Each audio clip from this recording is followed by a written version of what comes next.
Fox Sports. We are Fox. We are Arizona.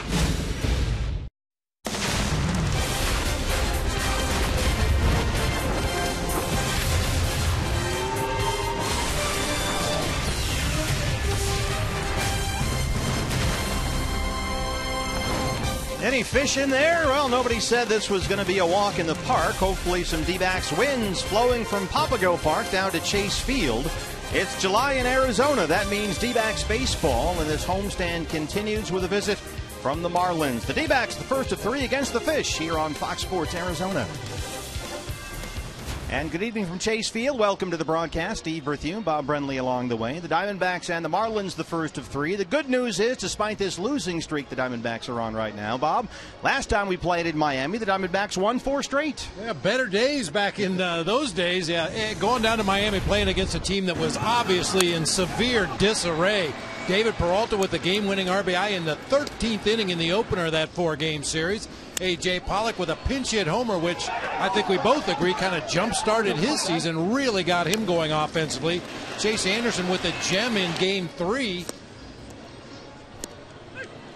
And then Thursday on getaway day, it was A.J. Pollock again. And as we said, that really got him started. He had been scuffling to find his way on base, and ever since that series in Florida, he has been off and running, made the All-Star team, and continues to be hot. So maybe the Marlins are the tonic the Diamondbacks need here. They clearly need some pitching answers, and they'll look to Ruby De La Rosa to sort his self out. Yeah, you know, we're down here at the bottom of July. It's time for guys to start being more effective. And I know there's daily mechanical things to work on and mental things to work on and video to look at, but it's time for the starting rotation to step it up and start getting deeper into the ball game, put some W's on the board. So it's Phelps and De La Rosa, the Marlins and the Diamondbacks, the first of three here from Chase Field coming up. Time for the D-backs to take care of business. It's Diamondbacks baseball on Fox Sports Arizona. First pitch on the way.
By Lone Butte Casino. You're in for more winning moments at Lone Butte Casino. And by Jack in the Box. Get the new steak and egg breakfast burrito at Jack in the Box. It's not your basic breakfast burrito. Welcome back to Chase Field. I'm Kate Longworth, getting you ready for Game 1 between the Miami Marlins and the Arizona Diamondbacks as the D-backs try to snap this 6-game losing skid. And we've all heard that offense can be contagious, but after talking to the players, I've learned that it can also go the other way in all phases of the game. During this losing skid, the starters have been struggling, and the team from that seems to be struggling at times on defense as well as offense. So I went in and talked to the players about how they can turn things around. I don't blame nobody, but this game is not easy. Everybody wants to do good, and it's like a battle. The hitter wants to get the pitcher wants to get the hitter. So nobody want to make a mistake, but that's gonna happen. You know, you win as a team, you lose as a team. So obviously everyone's talking about how everything's going wrong. It's not. There's some stuff that haven't gone our way. The Giants are a really good team. They beat us. It's going to happen. I mean, this is a baseball. I mean, sometimes things go well, sometimes things doesn't go well. So, but we just keep trying. We just keep working hard. And so it all starts with the starters. Ruby De La Rosa going out there tonight for the D-backs, trying to turn things around and get his team back in the win column. We are just moments away from first pitch to see how this will all play out as we take a look at two of the best shortstops in the game. They're coming at you tonight on Fox Sports Arizona. Tune in to see who will be leading their team to the W. It's coming up on the other side.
Who come into Chase Field tonight to begin a 3-game series. Your Arizona Ford starting pitcher for the Diamondbacks, Ruby De La Rosa.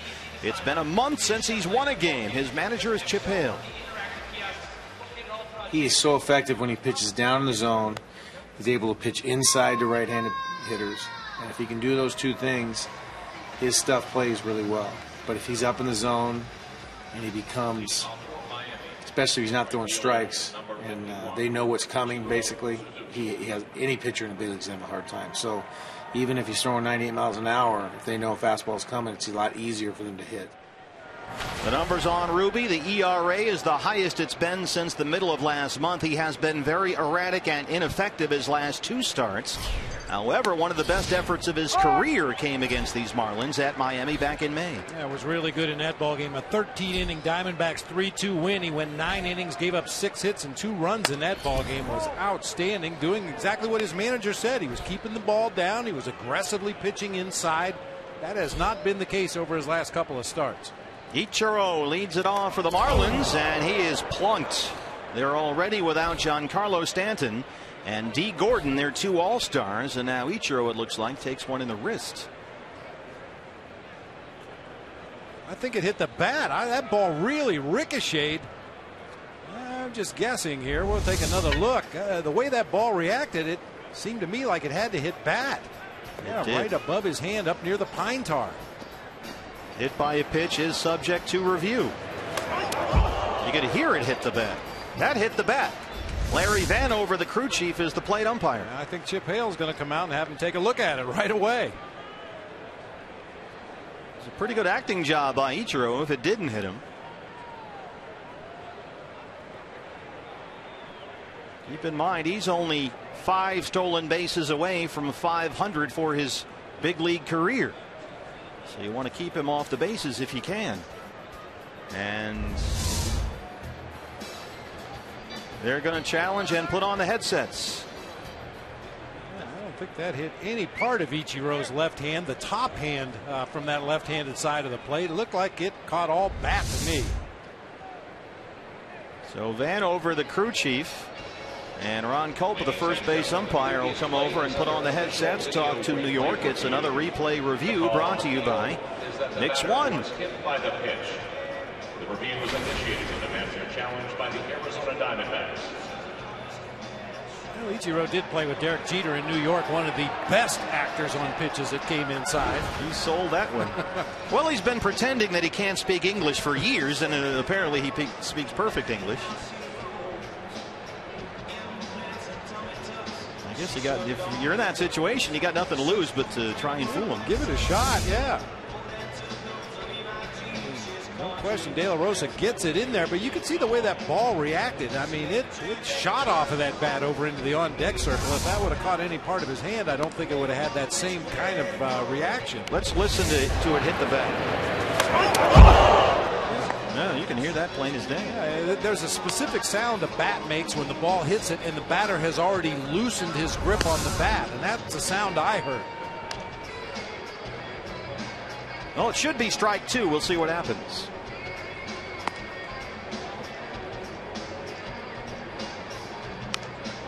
Foul ball.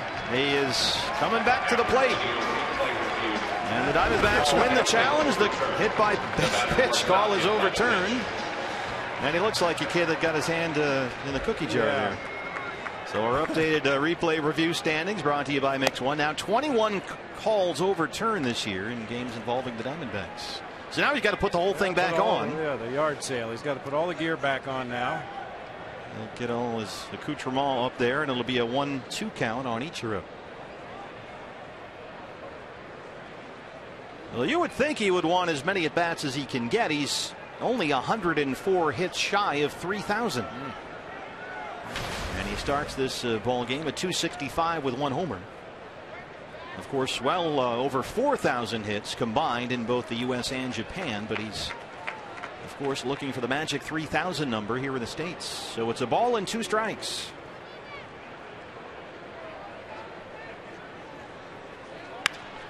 Slaps it in the hole to get away. Jake Lamb in front of Ahmed, and they retire Ichiro, 1 down. A lineup for Dan Jennings, Miami Marlins. What a turn of events. Instead of a runner at first and nobody out, we get Ichiro retired. He's at the top of the order in right field. Martin Prado, the former Diamondback, playing second base. Christian Yelich out in left field. Justin Bohr at first. Adani Echeverria at shortstop. Derek Dietrich at third. JT Realmuto doing the catching. Cole Gillespie out in center field, and David Phelps, the right-hander, on the mound. Cole Gillespie, the former D-back. Here's another one, Martin Prado, who looks at ball 1. Not swinging at the first pitch. 278 and 4 home runs. The OPS still under 700. But he had a 3-hit game and a 2-hit game over the weekend at Philadelphia. The Marlins were swept there by the Phillies.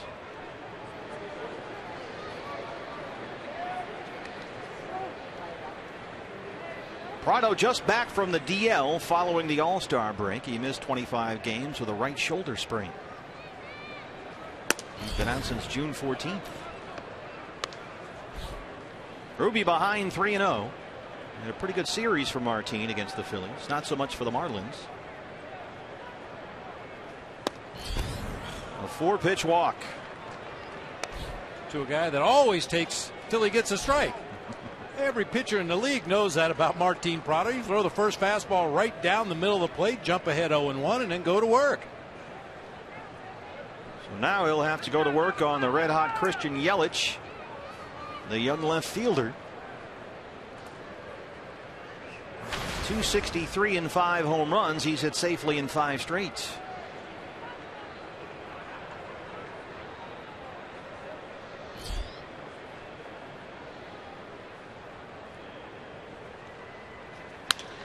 Base hit for Yelich. Make it 6 in a row.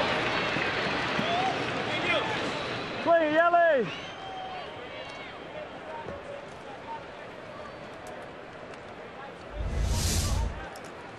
In that hole, base runner on first. Goldie doesn't have nearly the range he would if he was able to play back at a normal position. That one sneaks through the right side. Now this is trouble waiting to happen. You got to be careful here. They've got 2 on, 1 out, and the big left-hand hitter Justin Bour is coming up. 266 and 10 homers, and nearly all of Bour's 10 home runs have come since the end of May. So he has really come on as of late as a power hitter in this lineup.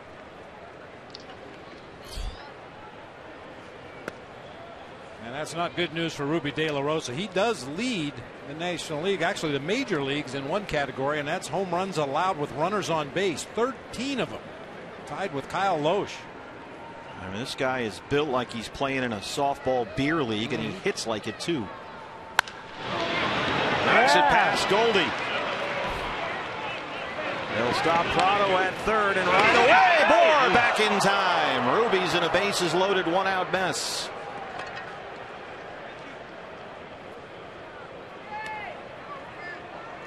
Now remember that game a couple of starts ago. It was here against the Rockies where the first 6 Colorado batters reached base safely with base hits. He was down 4-0 before he retired a batter in that game.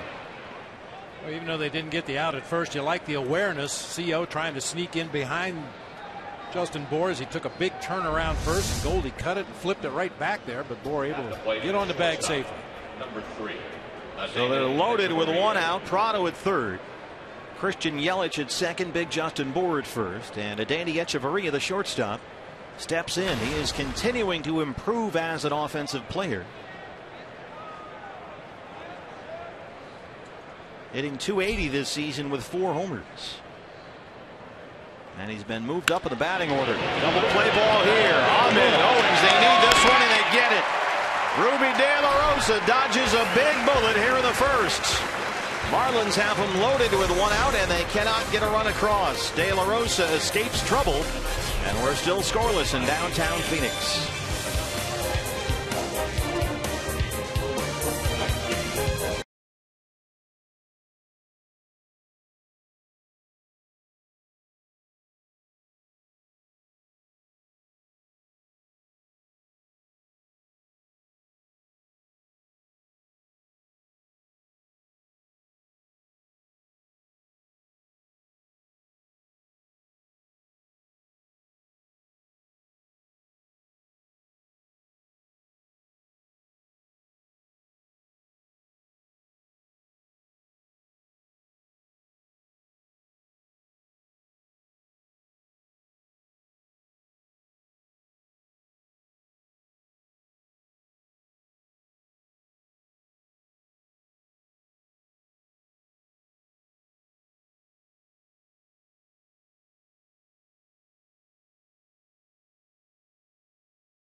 comes into tonight 16 under 500 for the year, 12 back of the Nationals for the National League East lead, first of 3 here against the Marlins. Their Arizona Ford starting pitcher David Phelps, the 28-year-old right-hander, the previous 3 seasons with the Yankees. Diamondbacks beat Phelps in Miami on May 20th. Here's a fellow Golden Domer, A.J. Pollock. He locates his fastball really well. I think that's his big thing. He's fastball in and out. Mixing a slider, curveball, changeup in that order. But yeah, he's just a competitor out there. I played with him at school, and I know him pretty well. He's going to battle, and if he makes mistakes, we got to really capitalize on him. Headsets are on here. It's just a song he liked. He doesn't have that app where you can just hold the phone up and it tells you. Larry Vanover, the crew chief, is our plate umpire, and we're set to go as Ender Inciarte will lead off the bottom of the first against David Phelps, who's been back and forth from the bullpen to the rotation twice now this year. And for the most part, he's been okay as a starter. He's allowed 2 earned runs in or fewer in 10 of his 14 starts, but it's a good start for the Diamondbacks as Inciarte hits the first pitch to the left for a base hit. Good numbers for Phelps this season, making his 15th start, record game under 500. Pretty good ERA, 386. He likes his fastball. He'll throw a 4-seamer, a sinker, a cutter, mix in an occasional change, occasional breaking ball. But when he's on top of his game, it's all about commanding those 3 different fastballs in different areas of the strike zone. He pitched well in his last appearance, a 1-0 loss to the Reds in Miami. That was July 10th, so he hasn't pitched in 10 days. Here's A.J. Pollock. They were teammates at Notre Dame, and that's strike 1. A.J. 302, 11 homers. Tied with Paul Goldschmidt and Bryce Harper for the National League lead in runs scored.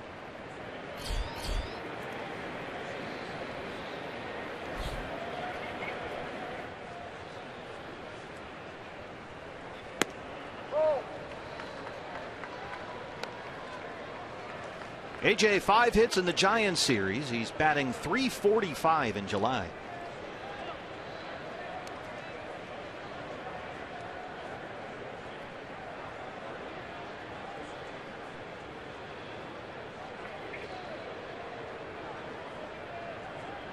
I love that when the leadoff hitter gets a base hit against an opposing pitcher. On the first pitch. I mean, he hasn't even had time to figure out where he's landing out there on the mound yet. Cannot get him into any kind of rhythm out there, I imagine. It's right away into the stretch. Got to throw 1 pitch from a windup here so far.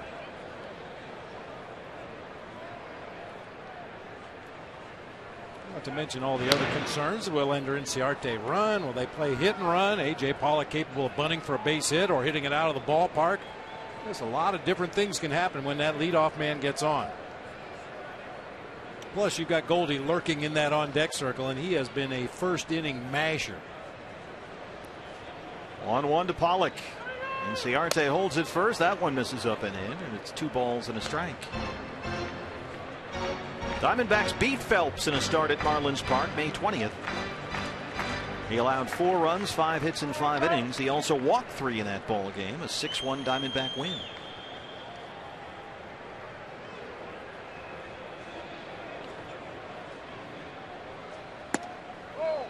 This is away there. 3 balls and a strike. Let's take a look at our Valley Honda keys to the game before we get much deeper into this one. And with the Florida Fish, the Miami Marlins in town, we're going with a fishing theme. Catch your limit. Took all 4 games down in Florida. Take 3 more right here. Limit of Marlins in state of Arizona is 7.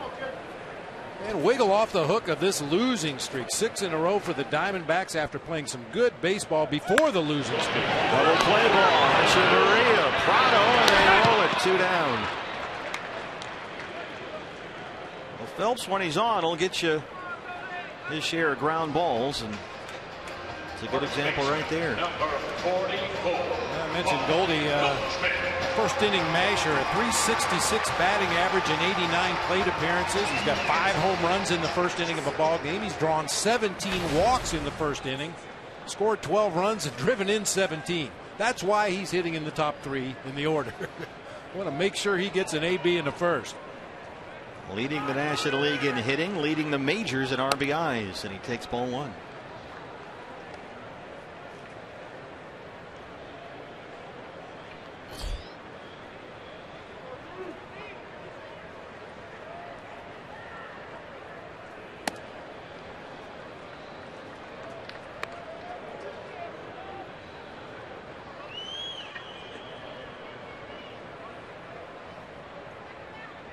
That's your target, Goldie. He might hit it the way he goes the other way.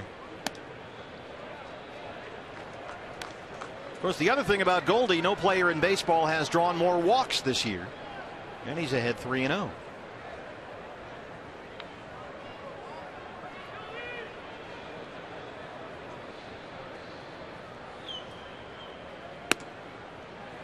Add one to the list.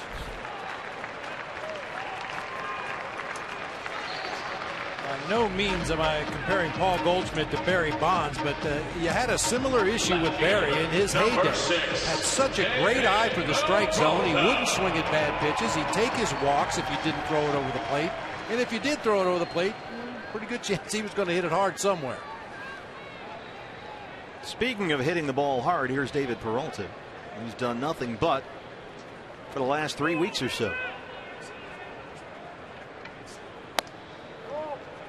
Ball one inside. Peralta 275 and 9 homers. Giving him a lot of room in that left center field gap. You would think after the last couple of series, watching the way David's been driving that ball out there to left center, teams might play him a little bit the opposite way in the outfield, but the Marlins playing him a little bit to pull. Now JT Realmuto, the rookie catcher, will get together with Phelps, who's thrown 6 straight balls.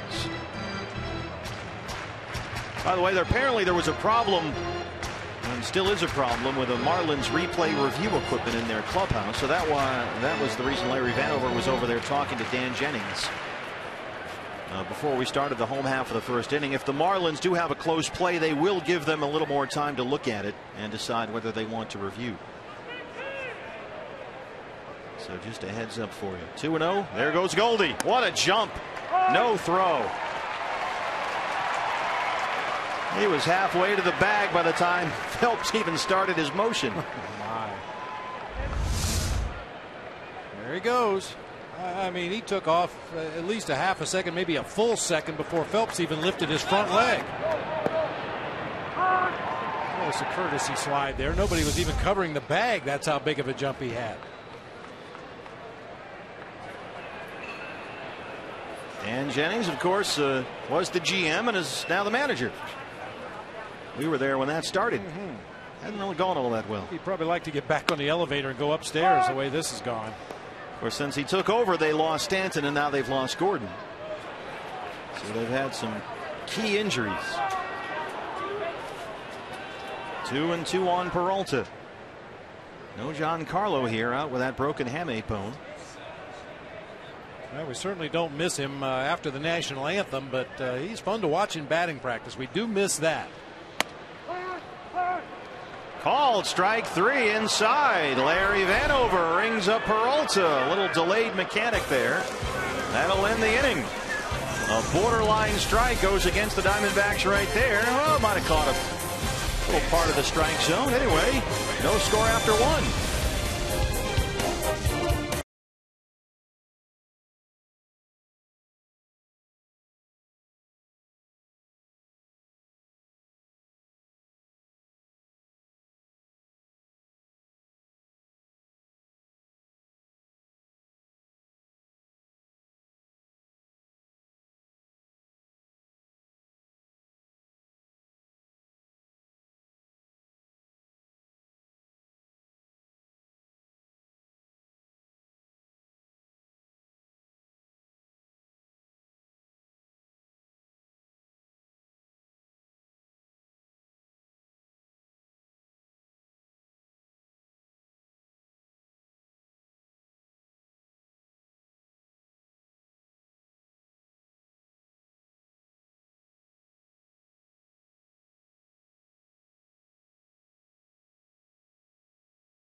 checking back in with Dan Jennings. The Marlins replay challenge equipment is not working in the clubhouse, so they're trying to be as lenient as possible as they can and give Miami some extra time perhaps to decide if they want to review a challenge over the course of the ball game. But they're at a disadvantage right now.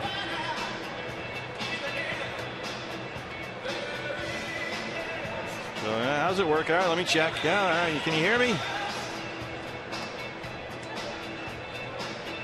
Maybe because the replay equipment is not working properly, Larry Vanner was going to call a wider strike zone for David Phelps. That last pitch to David Peralta, not good at all.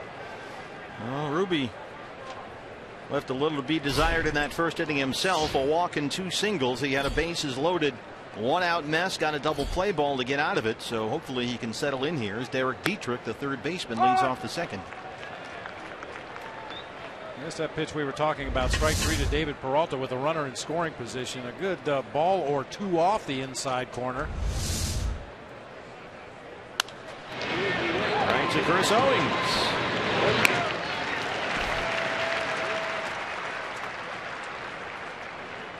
That's what you love to see. Early, weak contact. Ball on the ground. Let your defense work behind you. I mean, there will be game situations where you'd like to see Ruby rear back and blow somebody away, go for the strikeout, but for the most part, keep it down with a little bit of movement. Let him hit it on the ground. Sounds so simple. Rookie catcher JT Realmuto homered off Ruby the last time he faced him in Miami back in May.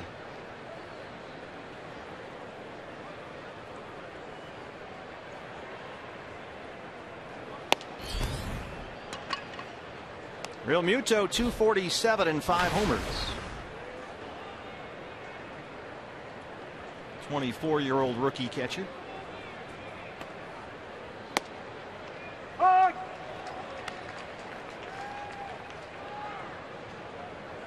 Realmuto was the guy they decided to go with when they let Jared Saltalamacchia go earlier this year.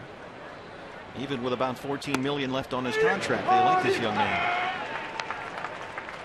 Ruby's ahead 1-2. Seems appropriate that Dansby Swanson is sitting in the draft room. I see what you did there. There he is. Dans will be joining us in the TV booth in the third inning. The #1 overall pick, the 1-1, as they like to call it. And he'll be here for a week or so, and then it's off to Visalia. He'll play for the Rawhide, so roll Hyde.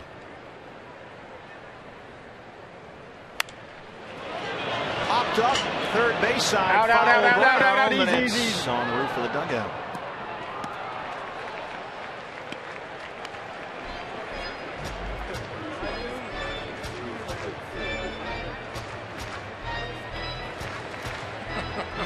It's a napkin.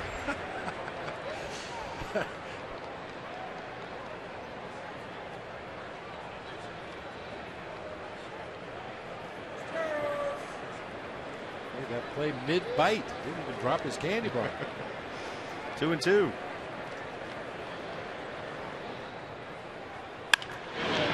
Ground ball right to Ahmed.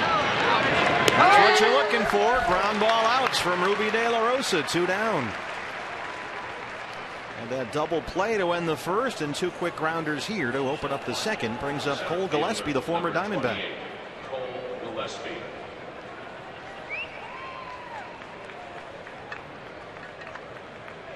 Gillespie, go ahead, Bob. I was just going to say a big out to get right here. #8 hitter. If you can get Gillespie, you've got the pitcher leading off in the third inning. Well, the only potential issue there is that this guy has been on fire lately. 10 hits in his last 21 at bats, including 3 doubles and a homer. Phelps is on deck with 2 down.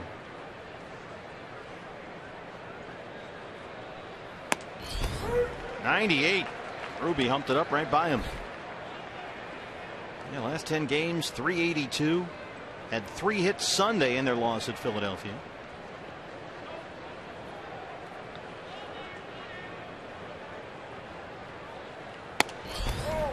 They've had a lot of injuries, as we've mentioned. Stanton's been out for a while. They had to send Marcell Ozuna down to the minor leagues. He was struggling so badly. Gillespie's come up and he's hit.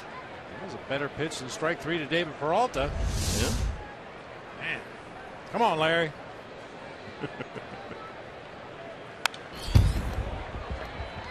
Ruby attacking here with fastballs, 97, 98.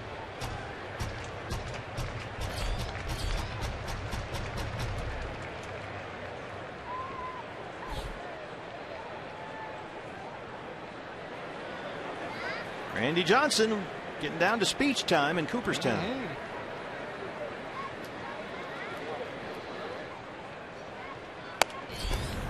99, overthrew that one a bit. 3-2.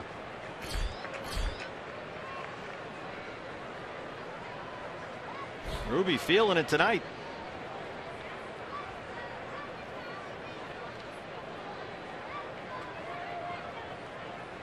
See you later.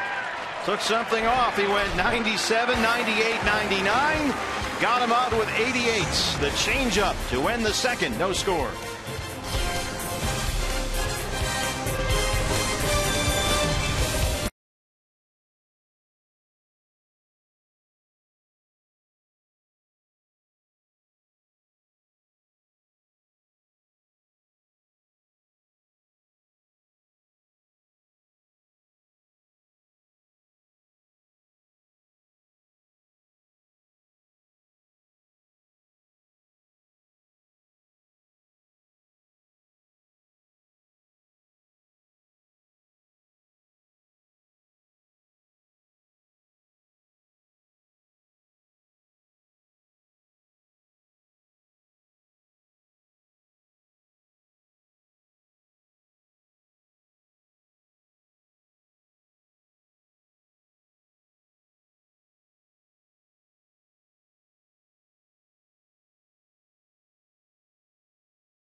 Feature on Randy Johnson's journey to the Hall of Fame. Tomorrow, part 3, Randy discusses why he joined the Diamondbacks and why he chose to enter the Hall of Fame as a D-back. It's Randy Johnson, Road to Cooperstown, presented by Papa John's.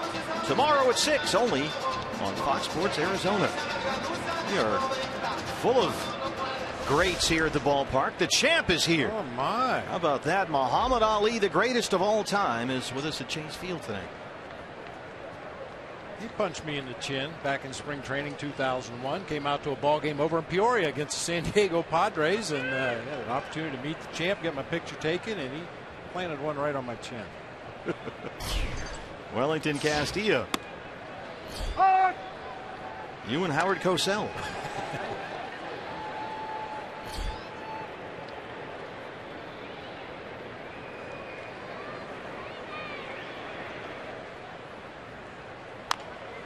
Out in front of that one, just does get a piece of it. Phelps is on it, throws him out.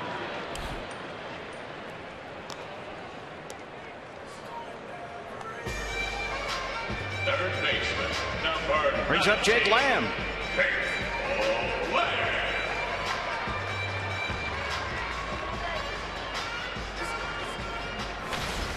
Jake, 274 and 2 home runs.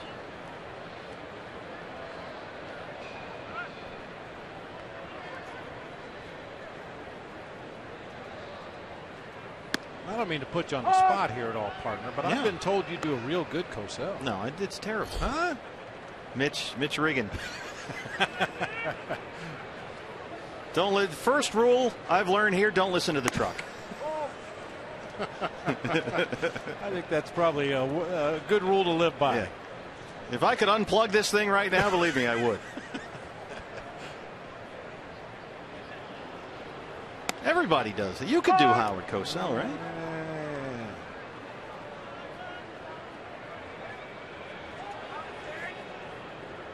just his name because he used to say it, 1,000 times every telecast. Howard Cosell.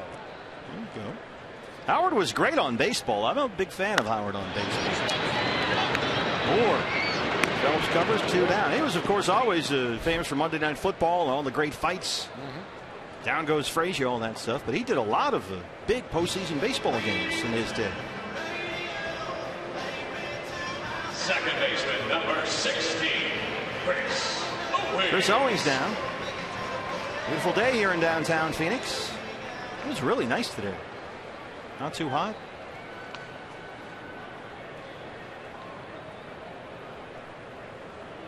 They got the rain to stop in Anaheim long enough to get game 1 of that doubleheader in. It was rain and base hits. 11-1. Ouch, babe. How'd you like to have a make-up doubleheader? You got to come back the next day after getting rained out Sunday night. So you're there all day Sunday. You play the night game. You get rained out. And then in game 1 the next day, you lose 11-1. But that's what happened to the Red Sox in Anaheim.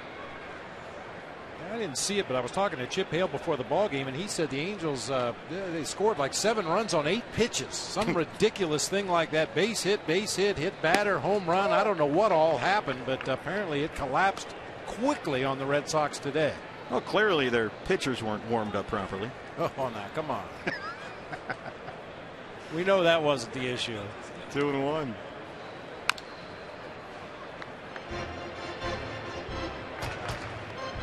I did happen to see that Pablo Sandoval made another error, his 12th of the season, and I've been told that the scorekeeper at Fenway is very generous to the home team, so he might have 20 or 30 by now. Casey McGee used to be a Giant, replacing Pablo Sandoval. Now he's back in Miami. A high fly ball to center. Gillespie's under it. And Phelps works a 1-2-3 seconds. Here's what's next, brought to you by CenturyLink. The 1-1 is in the house.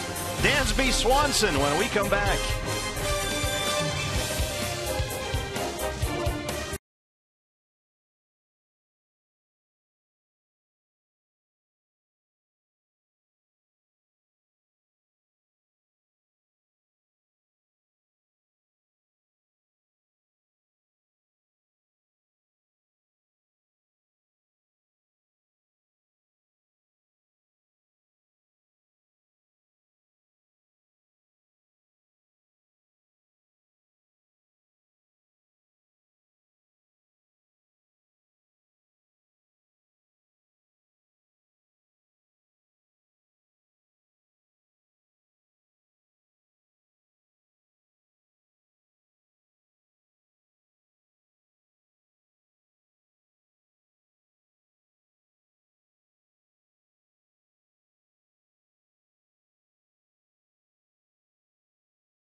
Picked by the Diamondbacks in the draft this year. He is here with us in the booth. Congratulations. Welcome to the D-backs. It's great to have you. I appreciate it. Thank you. Thank you. It's been good to see you. It's good to be out here. Tell us about the process from the moment you were drafted until right now. What was that like? Because it took a while. Well, yeah. Well, after the draft and everything, I'm sure people have seen the video. But after that, we went to the College World Series and did that whole thing. And obviously, we had some success out there, but as usual, fell a little bit short. It still stings a little bit. But after that, just went home and enjoyed relaxing and hanging out with my friends for a couple weeks. Tried to stay in some shape, lift a little bit, lift some. So, did you find you had more friends after the draft? There's a few hanging around. No, but I've got a great group of friends back home, and they've done a lot for me, and so I'm very grateful for that. There were some folks here that were nervous. Did you get nervous at all that the deal might not get done? It came down to the last 10, 15 minutes, we were told. No. I had good faith that everything would pan out the way it was supposed to. It's one of those things that it's a little bit stressful, but you just have the faith that it's going to work out. I know it went down to the deadline, but just some last-minute things were getting negotiated and worked out. But I was excited once everything went down. That's all right. That's why they have deadlines, right? Yeah, that's true. That is true. 3-2 on the pitcher Phelps, who lines it to Nick Ahmed. Backhander, a long throw. There you go. 5 in a row set down by Ruby.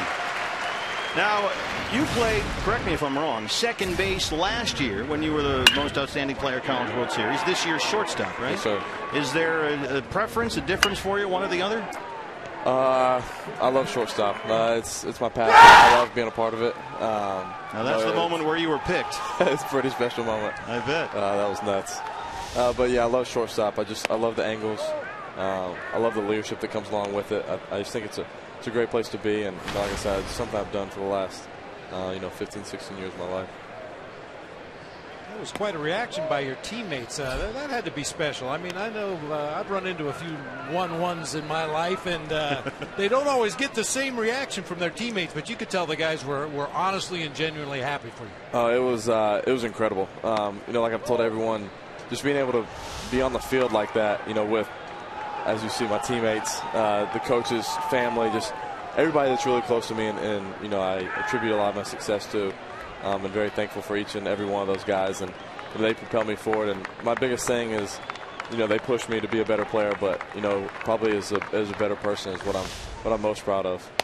What's that program like? Because they have become maybe the preeminent power in college baseball the last few years. What's it like to play baseball at Vanderbilt?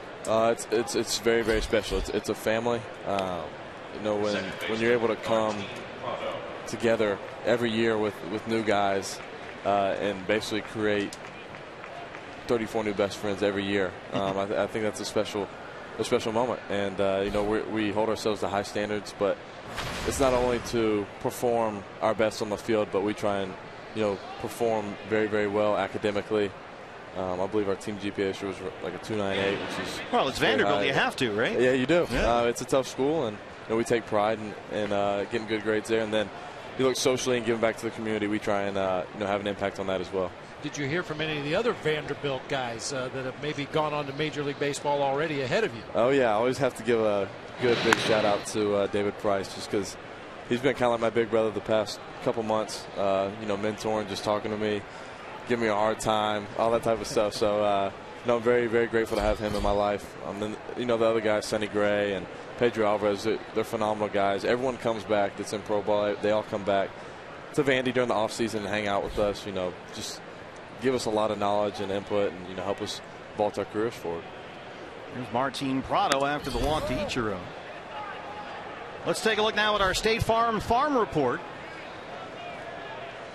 And more information on Dansby Swanson, the 1-1. I mean, this is quite a collegiate resume you put together in 3 years. Yeah, not bad. It worked out, right? Not bad.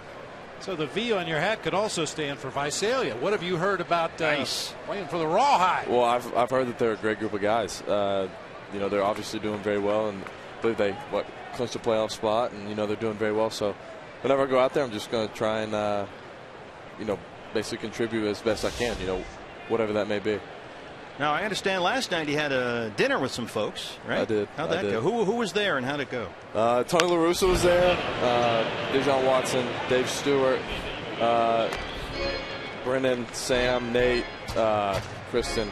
I mean, I can name them all. There they are. Yeah, they were all there. And they didn't make you pay, did they? No, they didn't. All right. No, they didn't. It was great for them to be able to catch up with me and, me be able to understand, the direction that this place is going in, and just kind of have a casual conversation, just be able to get to know them as people and not even baseball. What are your impressions of the direction that this franchise is headed? Definitely trending upwards. I think this organization knows what it wants, and they're willing to do whatever it takes to be able to get there. They play the game the right way. You just watch the guys, how they go about their business. They play hard. Got great camaraderie, and also, too, something I really, really like is how they they want to achieve at all levels. It's not just a major league level. They want to set a standard of excellence in winning, and in the minor league. So I think that's important. Now, you've been through a lot this year. I mean, I imagine a whole college season, then the postseason grind. You get to Game 3, right, of the College World Series fun. Didn't go your way, but still, that's a long season you've had already here. And then you go through all the draft stuff and the signing and all that stuff. It seems like you've been through a lot this year to start worrying about playing minor league ball again. Yeah, I mean, we played 72 games. And as you know, in college, these guys have barely played 90 games, so. But as you know, in college, it's very, very emotional. Just there's high stress in every game, just because you got to make the postseason. I'm sure it's the same way here. But a lot goes into it, especially when you have the rivalries all the time, and you got the SEC conference play and everything that goes into it. So it was a long year, but we're well prepared for it. They definitely make sure that we're in good shape and our bodies are fit to be able to go through that kind of stuff. A friend of mine wanted me to ask you, Dansby, how often have you hit with a wood bat? Actually, a pretty good amount. Every summer in high school, I played wood bats only. This past summer, I played wood bat only. I hit a lot with the wood bat. Just you get a good feel for the sweet spot. And Did you go Cape League at all? I didn't. Freshman year, I was rehabbing, and then last year I played for Team USA. So never really had a true summer as far as playing college baseball. But yeah, I've hit with a lot with wood bats just because warming up, whatever it may be, use a wood bat. There's Yelich, who singled his first time up. Now I understand you're a Nomar guy, right? He was your guy growing up. Huge fan. Yeah, have you met him? Have not. Oh wow. I know I'm a little upset, but that will come at some point in time. So, but yeah, he's from what I've heard, he's a great guy. He's an outstanding baseball player. I just grew up watching him. He's definitely my role model as far as baseball is concerned. So. You don't take that long to get in the batter's box, do you? Well, there's no more. No, but I have some weird superstitions, but we won't go over those. What do you got? Anything we can say on TV? Yeah, I mean, I got a couple. I'm really superstitious about numbers. The numbers 6 and 13. I'm very, very. I stay away from them. Okay. Don't ask why. Just bring me bad luck. But yeah, like let's just say, for instance, eating M&Ms, right? You throw a bunch of M&Ms in your mouth. If I have 13 in my mouth, I'd throw in more just so I don't have 13 in my mouth. See, that makes sense to me. Yeah, right? It has a serious effect on things that go. Off the glove of Goldie Owens recovers, and look at Ruby get over there. Well, Dansby, congratulations. We're thrilled to have you here, and I'm sure that you'll be back here soon in Sedona Red. Thank you, sir. I appreciate it. Sedona Red, I got it. Really good. Thank you.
And in true HD on over 400 mobile and connected devices with MLB.TV Premium, you'll get real-time highlights, live look-ins, a pitch tracking widget, and a whole lot more every night on every device. Blackout and other restrictions to apply, so visit MLB.TV For details, our thanks to Dansby Swanson for joining us here in the booth, and he's off after a couple of days to Visalia.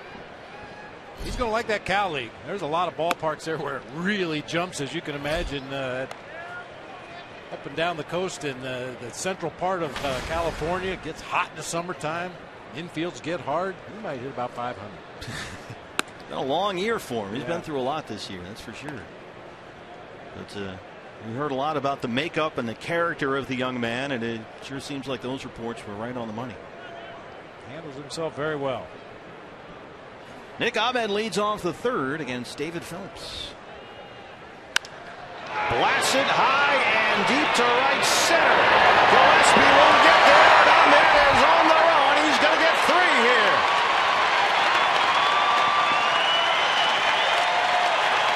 His second triple, Nick Ahmed. A good start to the Diamondback third.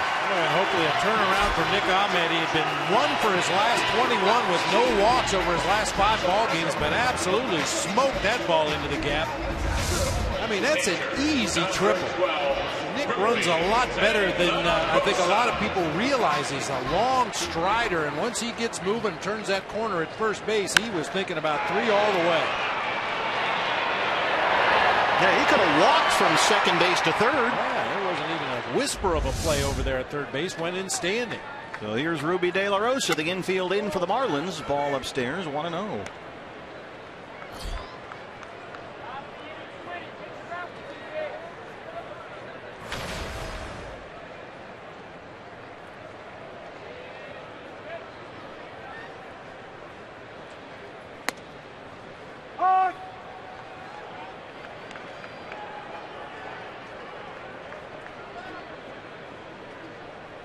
As always, fans, when the D-backs win, you win at Papa John's. The day after every Diamondbacks win, you get 50% off your regular menu price online order at Papa John's. Enter promo code DBACKS50 at papajohns.com. A ball and 2 strikes.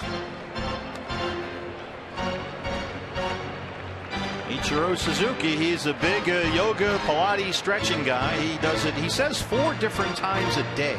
He goes through a stretching regimen, sometimes during the game. Well, he does a little abbreviated version of it between pitches sometimes. You'll see him out there cranking up his throwing arm with the glove and stretching his legs, as we just saw him do right there, keeping his back loose.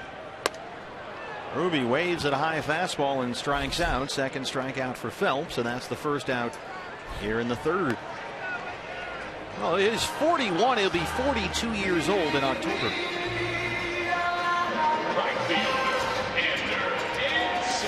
Plays young. He doesn't run as well as he once did, but still has that deadly accurate throwing arm. Great defender out there in right field. You know, when they signed him, a lot of people said, well, the Marlins might have the best outfield in baseball with Yelich and Ozuna and Stanton. Where are they going to get him at bats? Well, it turned out they really needed him. They've had some injuries out there. Ender singled his first time up.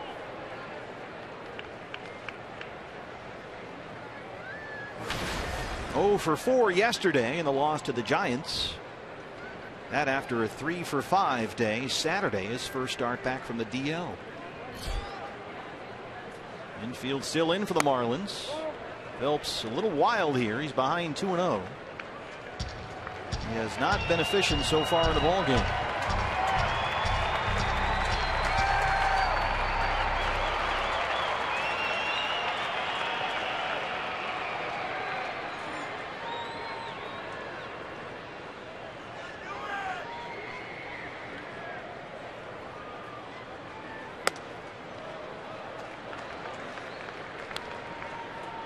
Well, now 36 pitches for Phelps. 18 strikes, 18 balls. He's behind 3-0.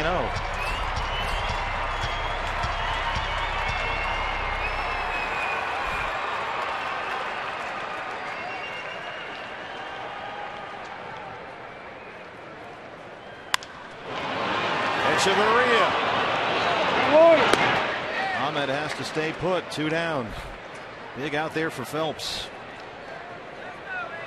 Hey fans, now's the time. Tweet us your strongest fan photo. Use the hashtag AZDataStrongFan. And your photo might appear in our Diamondback TV broadcast, brought to you by T-Mobile. A.J. Pollock hit into a double play his first time up.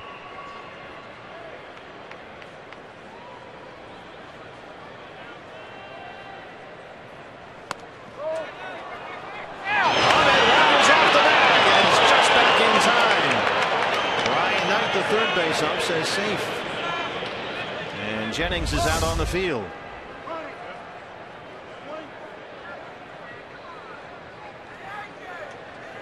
Dietrich does a nice job of trying to sell it, just turn and sprint off the field, but third base umpire Brian Knight said, wait just a minute here.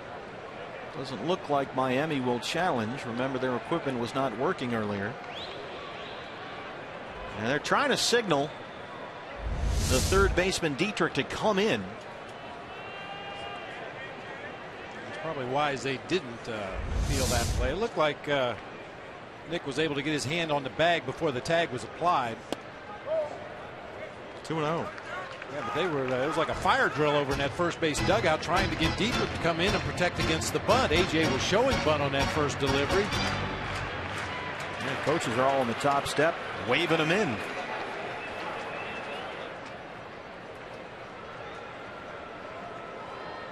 Phelps, an out away from stranding that leadoff triple.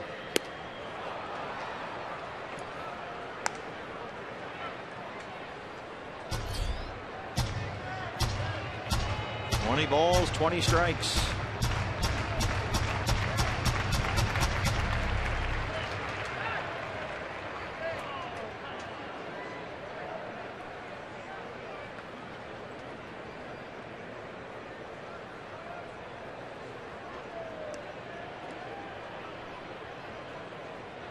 Matchup of former college teammates here, as we mentioned. Both Pollock and Phelps went to Notre Dame and played together. That's a strike, 2-2. Well, the first pitch to A.J. Pollock, he showed bunt. You can see how deep Dietrich is down there at third, and then the ensuing pickoff play at third base. But even after that play, Dietrich went right back to his deep position at third base, and all the coaches in that first base dugout were waving hats and waving their arms, trying to get him to come in and take the bunt away. Now with 2 strikes, he'll back up into a defensive position. Shot foul right by Andy Green at third.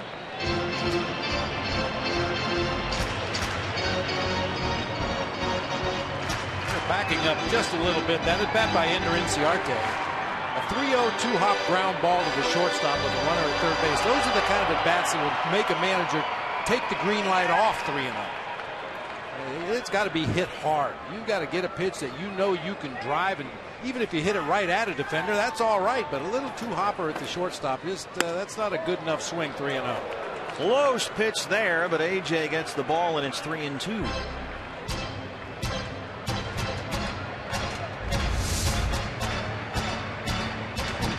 That's a better pitch than the one he run up Peralta on. I say that all night long. Yeah. You know, it's funny, David DeLucci actually earned the right to swing away 3-0. He got in a 3-0 count, stepped out of the box, looked down to Chris Spire for a sign back in 2001. I put the take on. Ball forward to A.J. Pollock, and either David DeLucci ignored it or didn't see it, and swung at the 3-0 pitch and hit it in the pool. So after that, he had the green light 3-0. A happy accident, perhaps. Yeah. More the heck with that. I'm swinging. So they're on the corners with 2 outs for Goldie, who walked his first time up. The major league leader in RBIs trying to get the Diamondbacks a lead right here.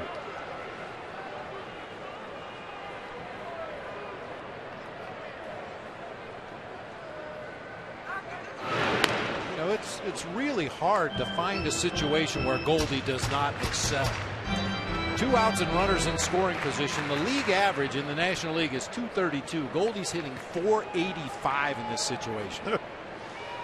2 out hits. You can't win without them. That's a ball, 1-0.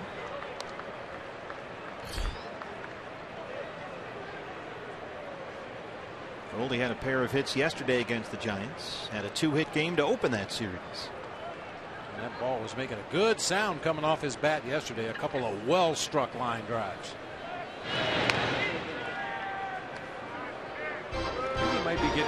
close to busting out again. Well, let's see. He's hitting .265 this month with 1 home run. And here we are, July 20th. This is up and away, and it's 2-0. David Phelps is really playing with fire, falling behind in the count to just about every Diamondbacks hitter. So far, he's thrown more balls than strikes.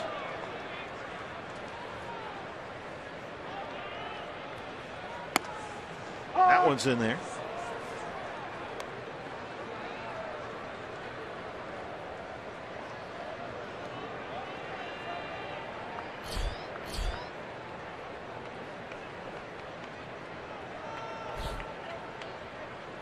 He's faced 11 batters and now 12 with Goldie. He's had 6 2-0 counts already. That is a tough way to go about your business. He was acquired from the Yankees in December along with Martin Prado, and has been in and out of the rotation this year, mostly in. He's kind of their Josh Colemencher in a sense. Goldie waves at that one.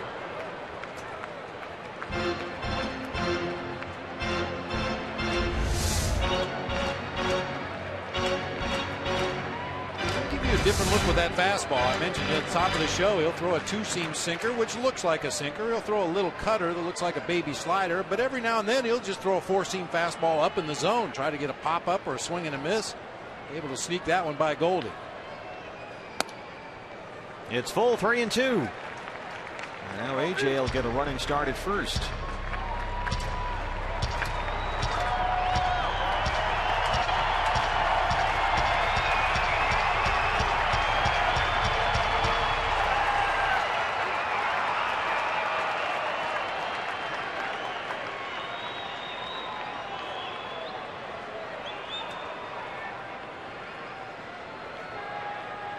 Two on, 2 out, 3 balls, 2 strikes. There goes Pollock. Ball 4 inside. The bases are loaded for David Peralta. Third walk in the ball game for David Phelps. And back-to-back walks have loaded the bases with 2 outs. Left fielder, David Peralta. Really having an issue finding the zone here in this inning.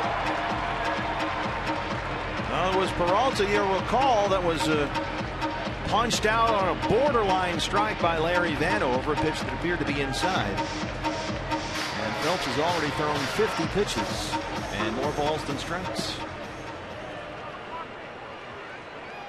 Big spot here for the Diamondbacks. That was the pitch that ended the first. So I'm sure that's in the back of David's head as he steps in here.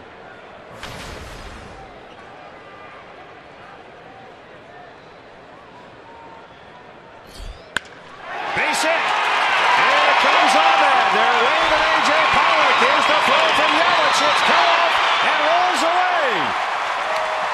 Peralta in at second, and it's 2-0 Diamondbacks.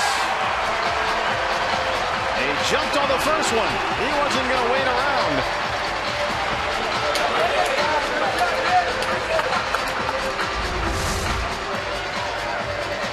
Goldie's been squaring the ball up recently. Loud sound off the bat. David Peralta's right there with him. That's a crisp line drive into left field. And you can see Andy Green, no hesitation, waving A.J. around third base. That ball got to Yelich in a hurry out there in left field, but he didn't have much of a throw back to the diamond. Chuck Hernandez, the pitching coach, is out there. They scored a single and 2 RBIs for Peralta, who takes second on the throw. And the threat is still going here. 103 miles an hour off the bat. Second and third, 2 outs for Wellington Castillo.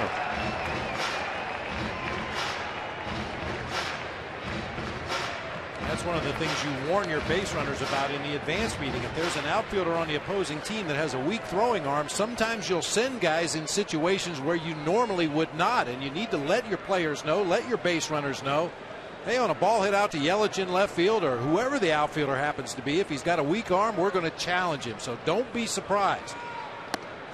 That's in there for a strike. It's 0-1.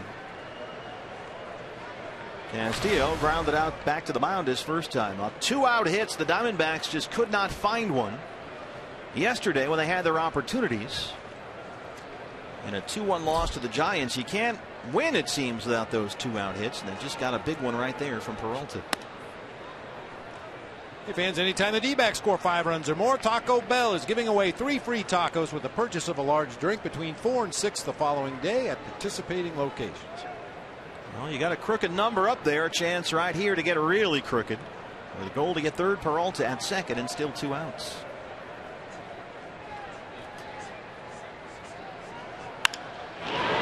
Maria at shortstop. That's where hits go to die. Diamondbacks strand 2, but they get 2. After 3, they lead the Marlins 2-0.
Such an important thing for Randy Johnson to be a part of. Well, Randy's done 52 USO tours, and it's really dear to his heart, all the military people.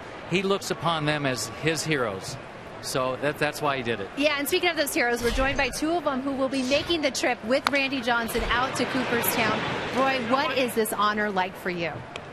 Oh, it's undescribable. You know, this just came up as an opportunity out of nowhere.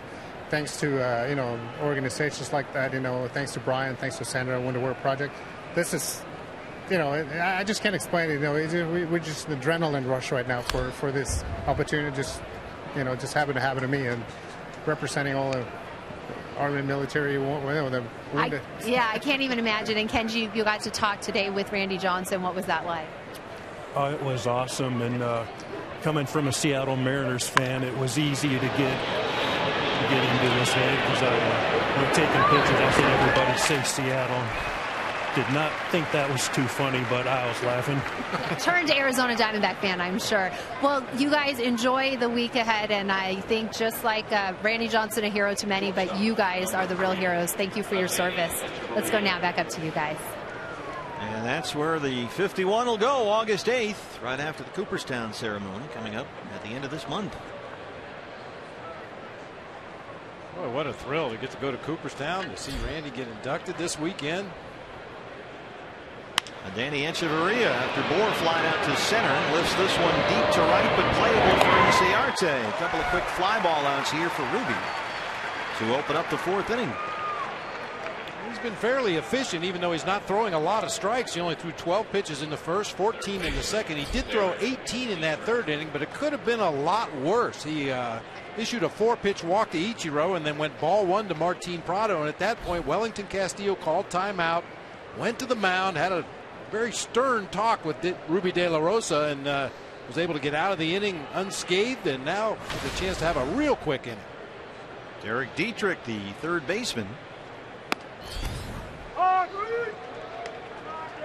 Ruby has not been super accurate tonight. Effectively wild is a good term. He's also throwing hard. He's hit 99 on the radar gun. Not exactly spotting the fastball tonight. You know, we had this conversation a week or so ago. Maybe it was before the break. They all kind of run together. But, you know, Ruby, we know he can hit 99. We know he could probably hit triple digits if he really tried to. But I still think he's much more effective when he's pitching in that 92 to 94 range with a little bit of movement and much better command down in the zone, which is what his manager wants from him.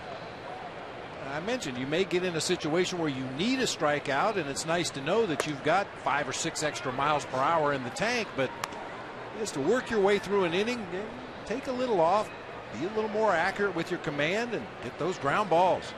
And here you go. He opened up with a strike to Dietrich, and now he's behind 3-1. And he walked him, a 2-out walk. That's what drives up pitch counts and shortens outings. His third walk today. That'll bring a visit from pitching coach Mike Harkey.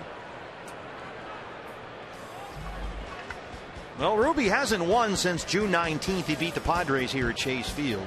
He was dazzling in his start previous to that at San Francisco. 7 good innings against the Padres here for a win. And really pitched pretty well in his next 2 starts. Couple of no decisions, the Rockies and Dodgers. The ERA actually went down after each start, but the last 2 were concerning. The loss to Colorado here when he gave up those base hits to the first 6 Rockies hitters. And then just bombed last Sunday at the Mets. He lasted only 3 2/3. That was the Kirk Nieuwenhuis game, as it will forever be known in Met lore. Resuscitated his career. It's the ups and the downs, the very high highs and the really low lows, the swings over the course of a season for Ruby. You're just looking for a little more consistency. Here's JT Realmuto, the catcher.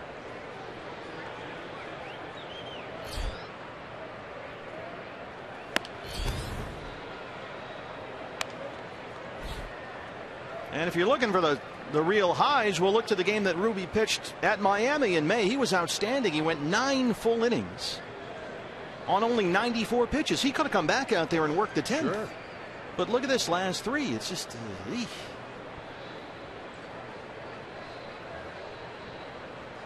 and we've seen him dominate at San Francisco, like I mentioned. The game he pitched against these Marlins, he was terrific. That was the game the Diamondbacks won 3-2 in 13 innings. And the only runs against Ruby in that ball game came on a 2-run homer by JT Realmuto, who's up there right now.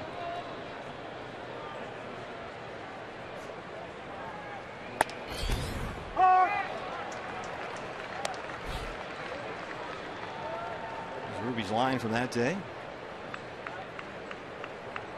It's a tough no decision, but he was outstanding. You know, use that old cliche, give your team a chance to win, and he certainly did it that day.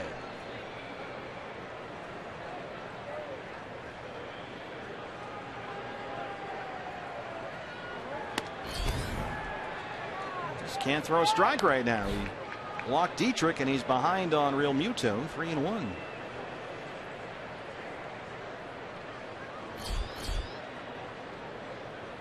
Already had 2 4-pitch walks in this game.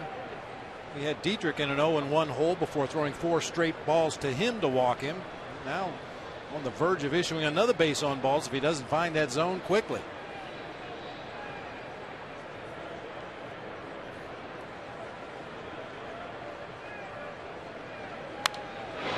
Coming at you, Dennis Lamb. He's ready. Where were those hands yesterday with the ice cream? By the way, that was all over. I don't know if you saw it, Dennis. You were a network star today. That was on every highlight show. Look at that. We're making signs now. Ice cream, flying ice cream safe zone. It certainly isn't underneath our booth. 3-2 pitch. That's in the dirt.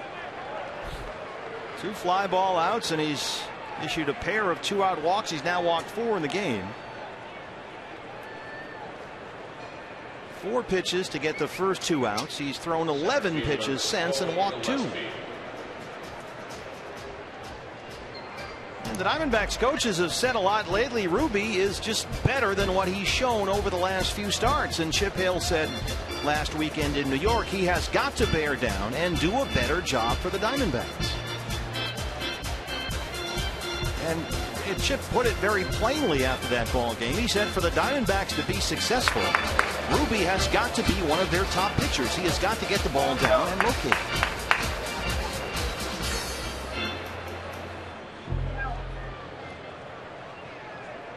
So he'll work to Gillespie now. 2 on and 2 out. Gillespie struck out his first time up to win the second.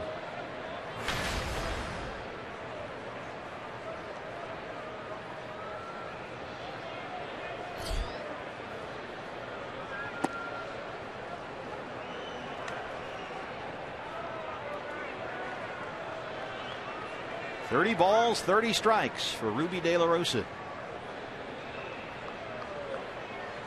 Dietrich is the runner at second. Real Muto at first.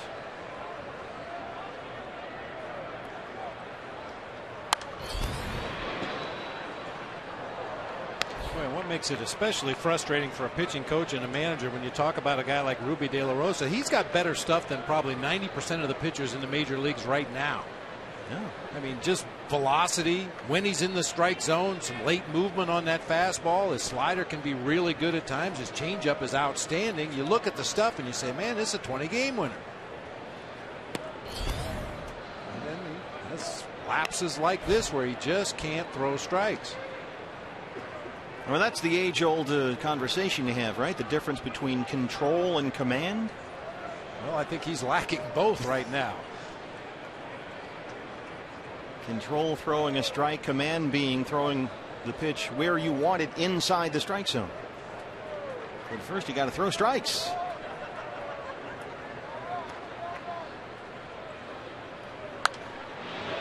Two and 2. It's pretty apparent in the early going of this game. The Marlins want to swing the bats. They're a very aggressive hacking team. And without Giancarlo Stanton or D. Gordon in the lineup, I think everybody's taking it upon themselves to try to do just a little bit more. And a crafty pitcher will take advantage of that aggressiveness. He's now throwing more pitches in this inning than in any previous inning, and that's after he got the first 2 guys out on 4 pitches.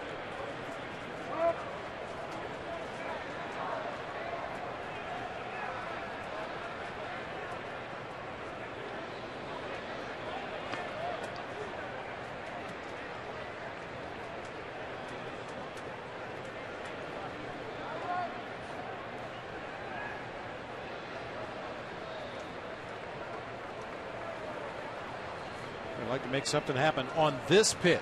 The 2-2 pitch with 2 outs in the inning. You got a couple runners on base. You definitely don't want to go to a full count when those runners will be on the move.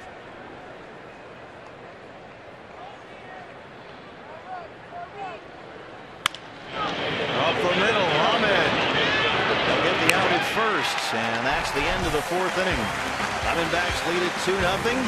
Randy Johnson, more great work. A silent auction here at the ballpark to benefit his foundation and his charities. Coming up on his Hall of Fame weekend. Back after this.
special nights this season here at Chase Field. Next Saturday, July 25th, you can pick up the Randy Johnson Hall of Fame bobblehead.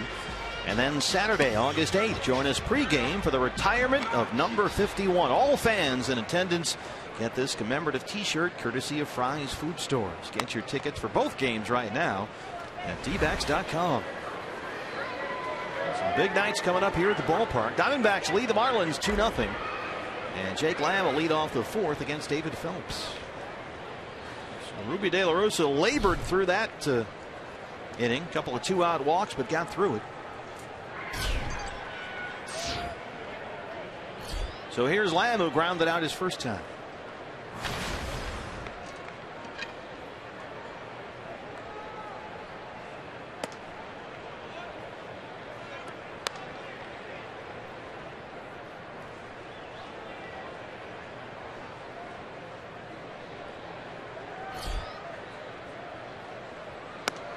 Both these starters have sort of mirrored each other here tonight. 50-50 ball strike ratio. The only difference is that 1 2-out hit by David Peralta that drove in both Diamondback runs. Phelps has walked 3, Ruby's walked 4.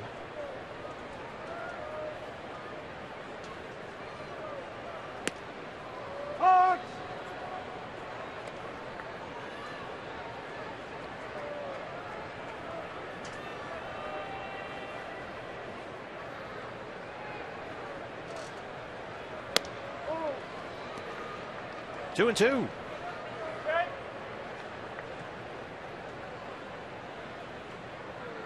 Phelps started the season in the bullpen. He did not make the rotation coming out of spring training. But they had some very early injuries. Right back at you. Jake Lamb knocks it into center, a leadoff single. Almost had another pitcher injury right there. Fortunately for David Phelps, I don't think Jake really barreled that one up. Got in near the trademark just a little bit, but it got back there quickly. Phelps got out of the way. Ball sails on into center field for a base hit. You see Echeverria looking back over his shoulder. He lost his footing a little bit when he planted and tried to go to his left. I still don't think he would have gotten to that ball. Brings up Chris Owings, who flied out his first time.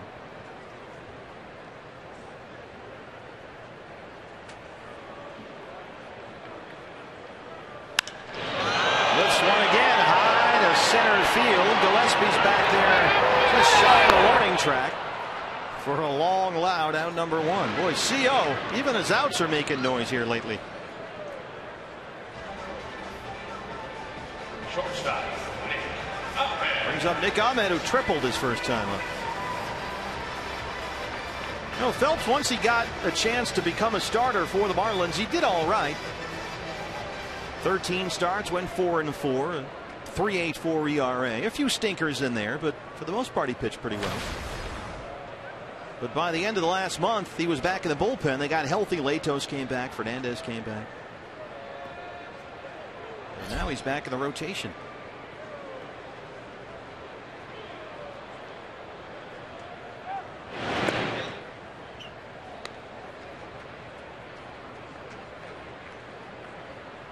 And he's kind of become what he was with the Yankees in New York for 3 years. A guy that, you know, struggled to hold on to a 5th starter spot. Back and forth bullpen rotation.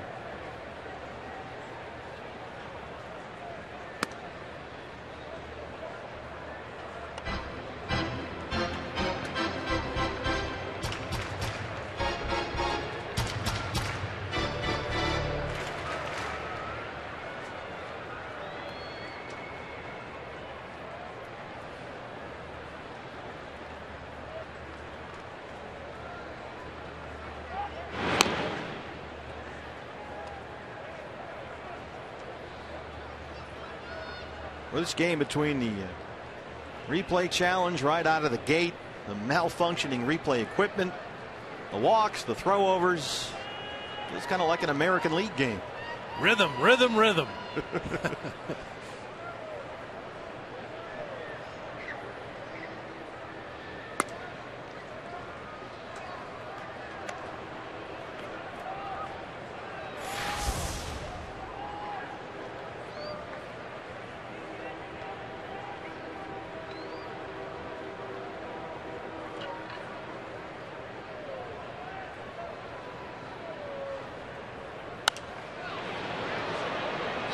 Marlins have been trying to find some rhythm. 16 under 500. They had a tough loss in Philly yesterday, a 2-run walk-off homer in the 9th. They were swept in 3 games. They've lost 14 of their last 16 on the road. There's no D. Gordon. He had to skip the All-Star game. He's got a dislocated thumb. No Giancarlo Stanton. Fractured hamate bone. They're hurting right now. Pops up the bunt. And of all people, it was Jeff Rancourt who hit the walk-off yesterday at Citizens Bank, a no-doubter. And there it goes. That to complete the sweep. That's the Phillies team that wasn't exactly firing on all cylinders before that 3-game sweep. Pete McCannon is the manager, the interim manager after Ryan Sandberg packed it in and left. They're talking about selling off as many pieces as they can in Philly.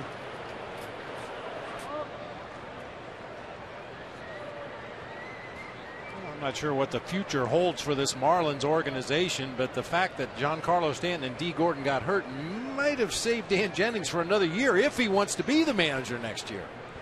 You know, there's a built-in excuse. You lose your best power hitter and your leadoff guy. High fly ball to right for Ichiro.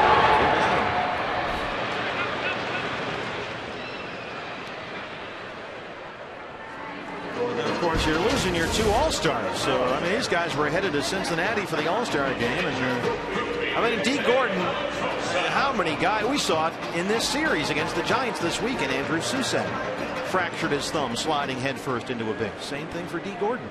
Have I mentioned guys don't know how to slide anymore? As usual, you're constantly proved right. I mean, you just can't do it. And so, you know, it's not an excuse, but Diamondback fans know from last year what happens when you lose key guys for long stretches of time. It's just tough to make that up over a 2 or 3 month period. You can ham and egg it for 15 days or so, but you're going to miss 3 months. That's a problem. This was D. Gordon into first base and jammed that thumb just before the All-Star break. Dislocated. Dietrich at third will collect that one. They retire Ruby and strand the leadoff single. Crew 4. The Diamondbacks lead the Marlins 2-0.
By your Valley Honda dealer, where you'll get more standard features for less money. CenturyLink, your link to what's next. And by Mix One, great taste, no face, available at local retailers. Just a beautiful night in downtown Phoenix. Diamondbacks lead the Marlins 2-0. Opener of a 3-game set, part of a 10-game D-backs homestand to open up the second half of the year. And they lead Miami 2-0. And some defense has helped. That's all in the third inning. Nick Ahmed, Jake Lamb. This is why we had Dansby Swanson with us in the booth. So that's got to be a good sign.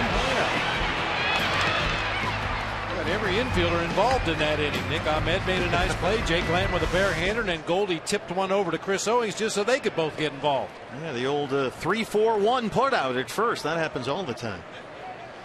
David Phelps, the pitcher, will lead off the fifth against Ruby De La Rosa, who has struggled with his control tonight, but so far effectively wild.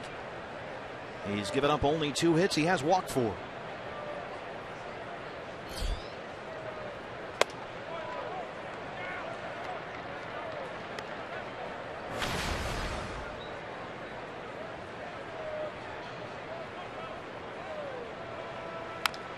Some birthdays to pass along. Yesterday, of course, was Patrick Corbin's birthday. Today, we want to say happy birthday to Danny Dorn. And also a birthday of significance for Diamondback fans everywhere. Sir Edmund Hillary. Now, I say that because there it is. Mount 500. The whole thing. We finally made it to the top, and ever since.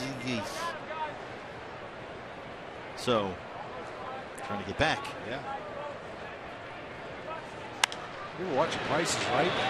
Yeah, with the little thing, and the guy yodels. And goes up the mountain. And unfortunately, we got to the top of the mountain and then just collapsed off the other side. Got to 42 and 42 in Texas, haven't won since. So Mount 500.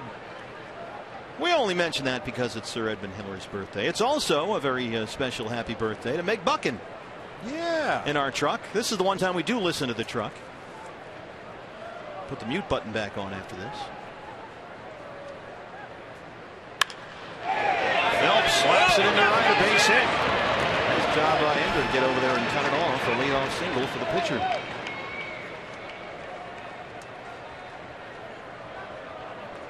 Yeah, Phelps handles that bat pretty well for a pitcher. And he got an elevated fastball up and out over the plate and just tomahawked it into right field. I mean, even pitchers hit pitches up in the zone. Yeah, go ahead and smile. Well, it's just their third hit, all singles. Here's Ichiro, who has grounded out and walked. As he continues the pursuit of 3,000 hits. And Danny Echeverria. Double play ball. CO. Ahmed spins and throws, and they get him. How about Nick Ahmed? The pirouette at second. For CO, that was a tweener right there. He was almost too far away to go with the backhanded flip, but wanted to get the ball to Nick as quickly as he could because Ichiro was running down that first baseline. The flip was a little behind the bag, and that pirouette out there finds his target and fires the strike to complete the double play. Boy, Nick Ahmed, the more you watch him every day, the more you appreciate how good he is and what the Diamondbacks have there. Martin Prado. Prado has walked and grounded out 0 for 1. When you watch Nick play defense, the word that constantly comes to my mind is he flows to the ball. It's so smooth. Yeah. Some guys look like they're working hard to get to the spot and working hard to get their body into a throwing position, but everything just seems to, one action flows into the next, and it just all is so smooth. I mean, you watch Troy Tulowitzki, a great shortstop, has been for years and years and years, but nothing he does looks smooth. He gets the job done in his own way, but just a contrast in styles. And this, of course, is we talked about when we were in Miami back in May, a matchup of two of the best defensive shortstops in baseball. A lot of people will tell you that Nick Ahmed or even Andrelton Simmons aside, Danny Echeverria is the best defensive shortstop of the major leagues. Jimmy Rollins actually said that earlier this year. So we're looking forward to some more good defense here over the next 3 nights. One more time for Nick.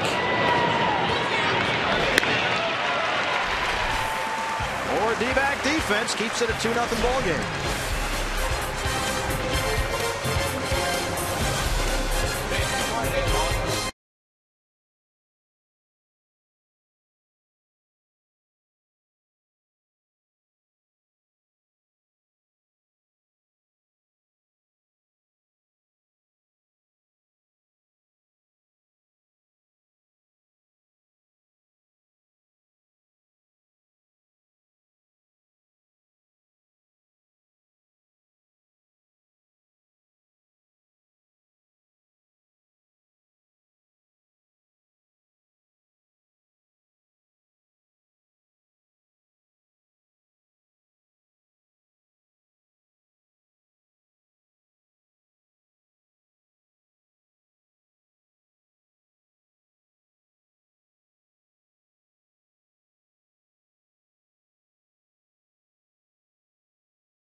baseball history, and as we've done a lot recently, and we'll probably continue to do so until this weekend, we're going to feature Randy Johnson. July 20th, 1999, returned to Seattle as a member of the D-backs through a 6-0 shutout, gave up 8 hits, punched out 10 batters on 137 pitches that night.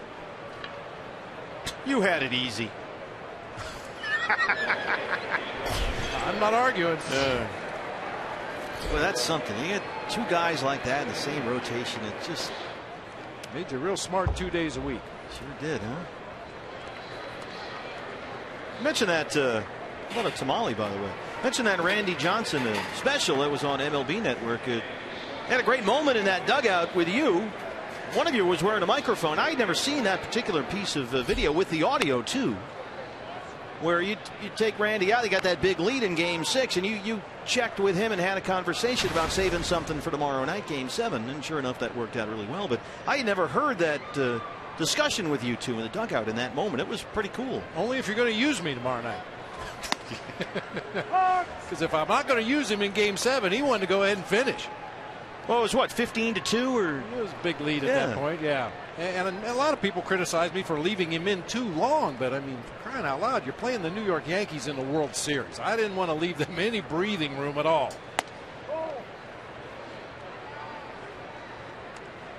But he was, yeah, no problem. I'm good. You need tomorrow? No, I got you. I can do that. Boy, was he ever. It was neat to get to hear that. It's pretty cool. 3-2 now to Ender Inciarte, who leads off the 5th. Yeah, I was wearing a mic in that World Series, and I found out after the fact. I kept trying to cover it up when I wanted to say something I didn't really want to go out over the air or go to a tape somewhere, and I found out after the fact it actually magnified my voice. So, what'd you say? There were a few moments. I bet there were. A 2-hopper right to Prado.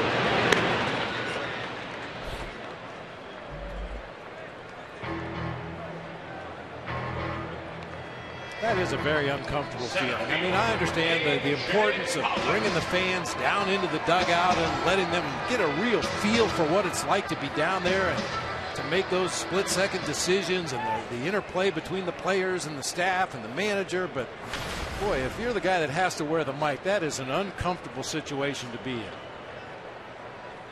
One of my favorites was the Reggie Jackson 3-home-run game. 77 when Tommy Lasorda is wearing a microphone, and he goes out to the mound to get Bert Hooton out of there, and he waits and waits to give the reliever more time, and John McSherry, the umpire, comes out, and he just, hey John, how are you? What are you going to do here, Tommy? Well, John, this is the World Series. You got to give me more time. I got a big decision to make. I don't know what to do. It's a tough decision, yeah. Hey, you get those moments like that, and they live forever. Bouncer to third, Dietrich's there.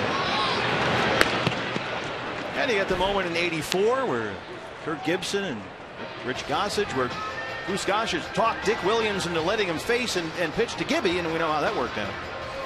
Because Williams wanted to walk him, and Gossage said, "No, I can get this guy." No, not so much. Not so much. Goldie has walked twice.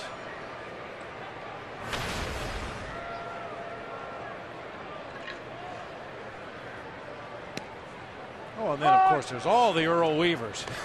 Don't you be intimidating me. Toe to toe. Oh, man. I still laugh at those. I've seen them hundreds of times, and just, oh. Hey. My favorite of all time is Hank Stram in Super Bowl IV. That's, to me, the pinnacle of a coach or a manager wearing a microphone. 65 toss power trap. Remember that? Keep on matriculating the ball down the field.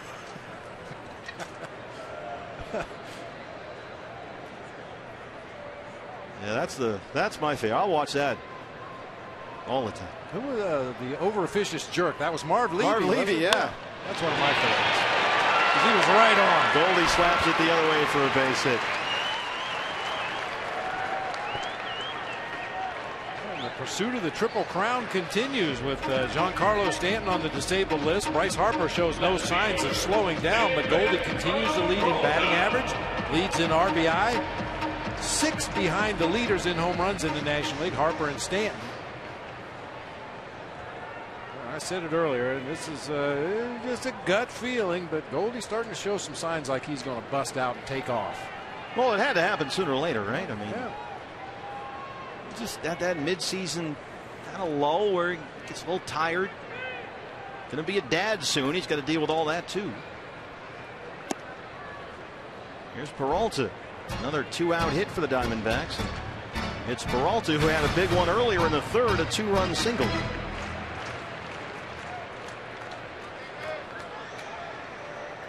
Tell you what, you get 2-out hits with the bases loaded, you're going to win some games.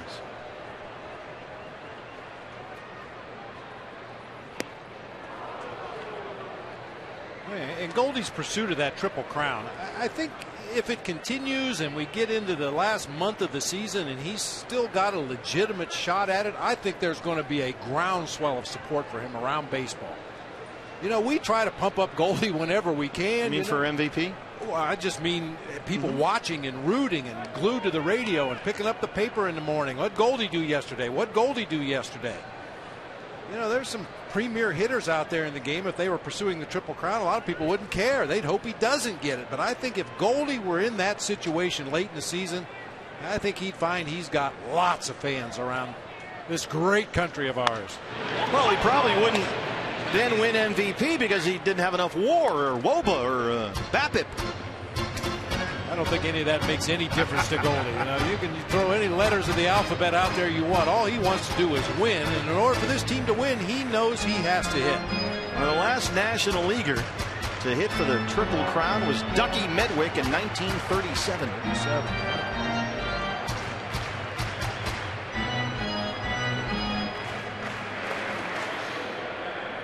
America's first baseman. That's right.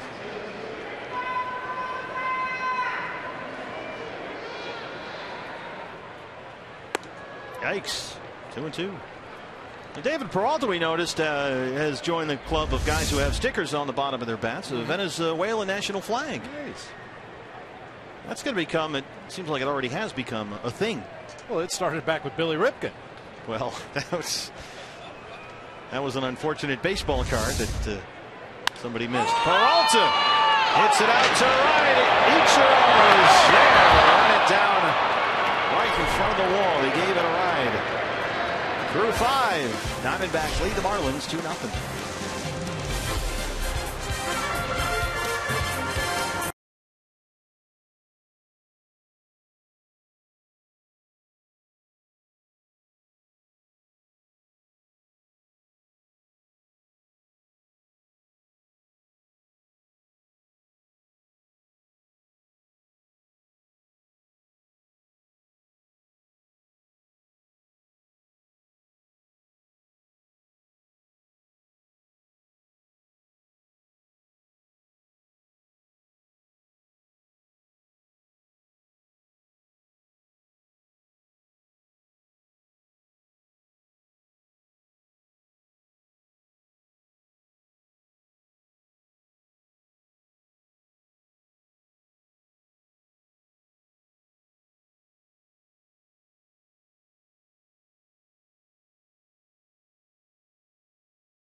It's the Braves and those NL Central leading Cardinals, a game you can see only on Fox Sports 1. Coverage begins at 1 o'clock Pacific time, only on Fox Sports 1, and streaming live on Fox Sports Go. Good night to be the ballpark. Diamondbacks lead the Marlins 2-0. David Peralta, a 2-out, 2-run single in the third, the only offense in the game so far. High five. Left him hanging. They love the legends.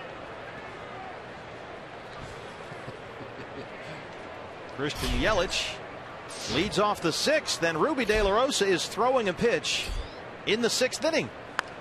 Yelich bunts it. Castillo is on it. 1 pitch, 1 out. The reason I say that is that during the 6-game losing streak, we've only had one starting pitcher make it to the 6th inning, and he threw only 2 pitches in that 6th inning. So this is something of a milestone here during this current 6-game losing streak. That's been the big reason why the Diamondbacks starters ERA during this 6-game losing streak is 7.76. That sounds like an area code. Yeah, it does. You know, and I think every starting rotation goes through spells where one guy is not really getting it done, and then he'll find it, and then somebody else will lose it for a week or two. And it's just very unfortunate that the entire rotation kind of went south at the same time. Well, Robbie Ray has pitched okay, but he hasn't gotten deep into the ball game either. Jeremy Hellickson before the finger blister was he was getting deep into ball games, but it just seems like everything kind of collapsed in on the Diamondbacks at the same time. Yeah, Jeremy had to come out of that start against the Mets after 4. Chase Anderson on the DL now. It's Justin Bour.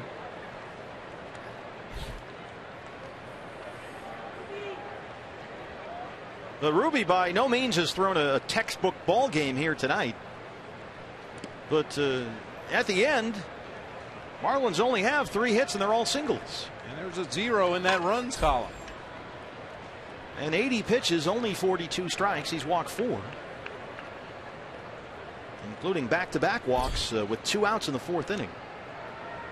But he's thrown hard. He's hit 99. He's got a share of ground ball outs. So it's been a bit of a mixed bag here tonight.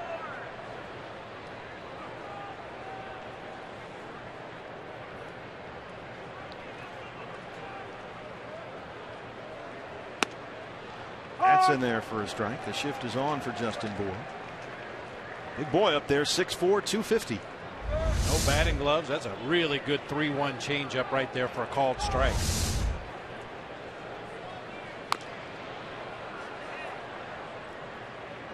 Justin Bour was a teammate of my son Michael's when they played together in the Cubs organization back in 2012. Justin Bour won the home run derby in the Southern League All-Star game down in Clearwater. I was actually there that night, and Justin put on quite the show. Look at him, I believe it. He gets into one. They walked him. 5th walk issued by Ruby De La Rosa. And it brings up a Danny Echeverria. And there you can see it has been a struggle to find the strike zone at times.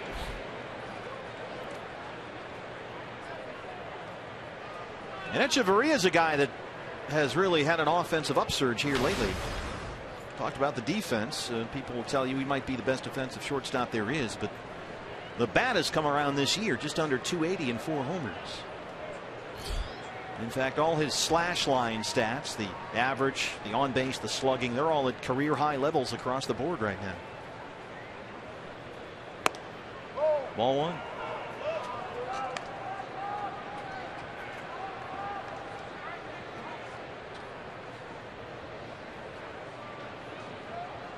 Sixth inning of the ball game, and Echeverria has just seen his 3rd pitch. He's grounded into a double play and flied out. Jake Lamb. Chris Owings. You betcha they roll it. Well, Ruby, when he's working, he'll get his share of double play balls. We've seen that periodically over the course of the season. He gets another one here, and he's through 6 with a 2-0 lead.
Chase Field Friday, August 7th. Buy the Zombie Night special event ticket package. You'll get a ticket to the Diamondbacks Reds game, and you got to have this, a zombie survival duffel bag.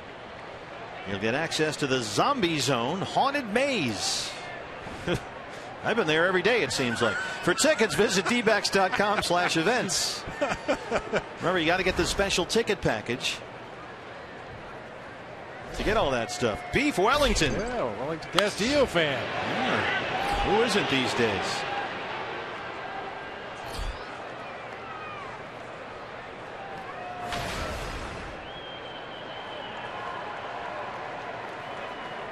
By the way, I saw on the Twitter that the Giants, who activated Tim Hudson to start that game against the Padres, right now they're losing 2-1 in the 4th inning at San Diego. So Hudson off the DL to start that game, but they had to create some room, and they designated Gene Machie for assignment.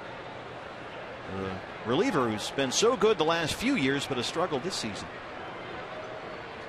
We just saw him in the past series, and he looked like he was enjoying the World Series success a little bit more than the rest of his teammates.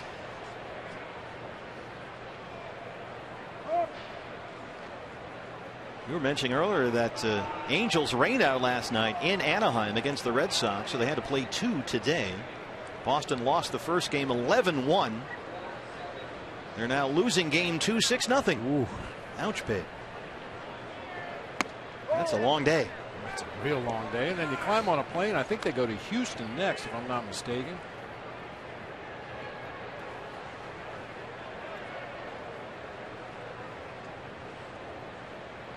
Dodgers in Atlanta today. They lost 7-5. Braves beat them. Well, he waves at that one and strikes out. Just the 3rd strikeout for Phelps. One away in the 6th. Big breaking ball from Phelps. We haven't seen him go to that weapon very much. It's been mostly sinker cutter, occasional 4-seamer, but to mix in some sliders there on the front door to Wellington Castillo and finish him off with a big curveball away. Diamondbacks Give Back program celebrating $41 million in clubhouse involvement and community giving. Right now, Habitat for Humanity has a booth open right there. You can also get in on the 50-50, which is near $5,500. Jake Lamb belts another one to center. That's twice. He's almost taken Phelps' head off out there. That's a good sign for Jake. Yeah, that one had a little more hair on it, though. The last one, he got jammed just a little bit. Soft line drive up the middle. This one came to eat right here. Phelps bent over at the waist after that ball whistled by. He realizes how lucky he was. A nice quick swing by Jake. Good to see him shortening up a little bit, using the whole field. Now, he's hit .236 since he's come off the DL. Only 5 extra base hits. So we haven't seen him hit the way he was before the foot problem. But you know that it's coming sooner or later. Chris Owings has twice flied out high and deep to center field. Right out to the warning track just about both times. And Chris is another guy who's starting to barrel up a few these days.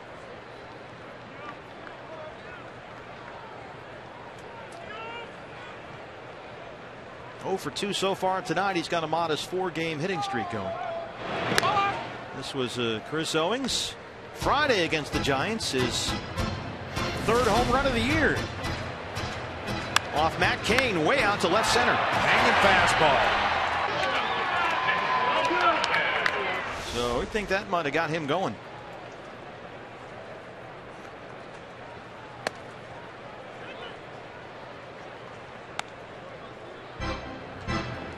Tony La Russa has said before, the Diamondbacks, they have faith in Chris, they have confidence in Chris, with the reality that he's struggling and has for most of this year. But he says the Diamondbacks believe in Chris Owings coming off that shoulder operation.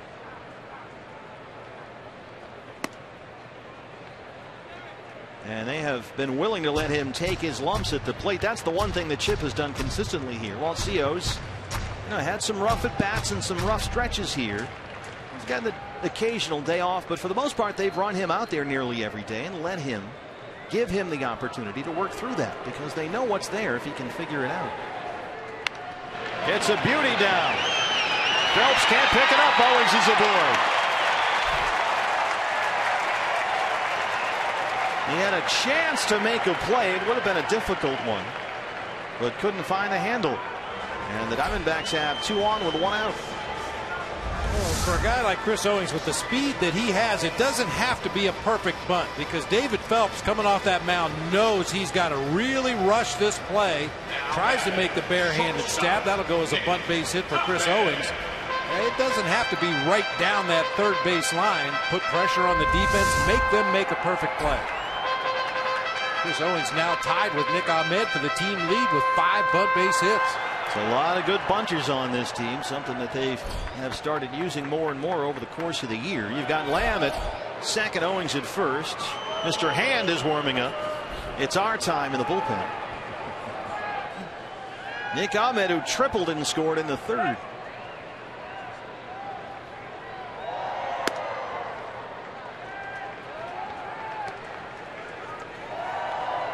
And that triple for Nick snapped a 1 for 21 skid. He flying out his last time up. Thinking tacos. I like the way they think.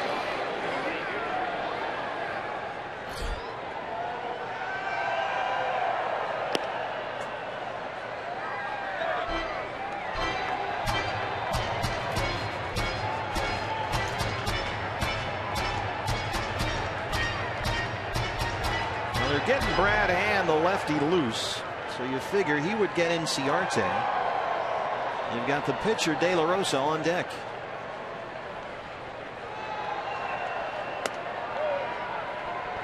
And Phelps creeping up on 100 pitches. Matt Stites just up from Reno over the weekend, warming up in the Sanderson Ford bullpen. Only playing catch with Mark Reed at this point.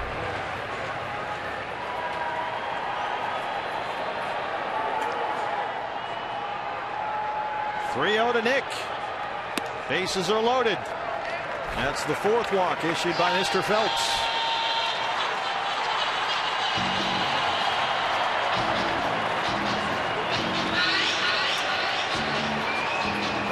They're going to let Ruby hit. I don't know. It's only 2-0. This is an opportunity to really blow this game open right here. Got Danny Dorn there from the left-hand side. Cliff Pennington, the switch hitter, has been very effective lately. But with Lamb at third, Owings at second, and Ahmed at first, it will be the pitcher, Ruby De La Rosa. Bases loaded, 1 out.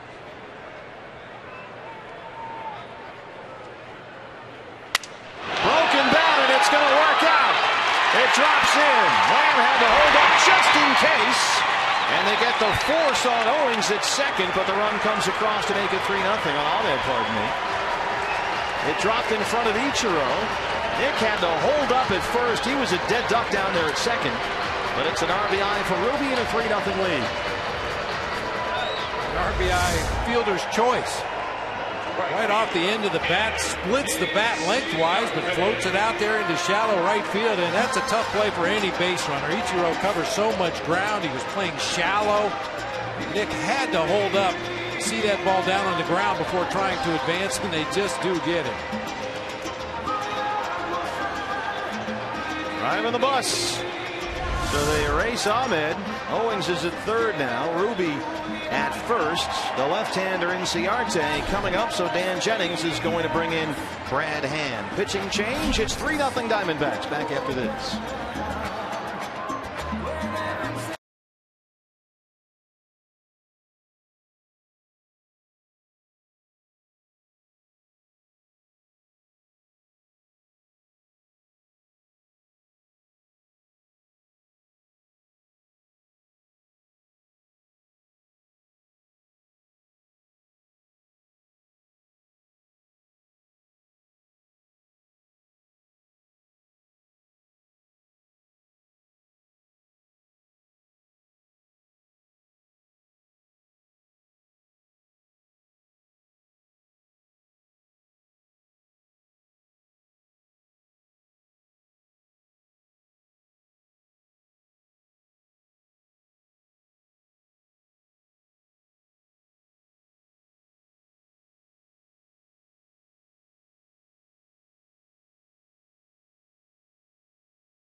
Marchenko by signing up at one of the 20 interactive kiosks right here at the ballpark during any Diamondbacks regular season home game.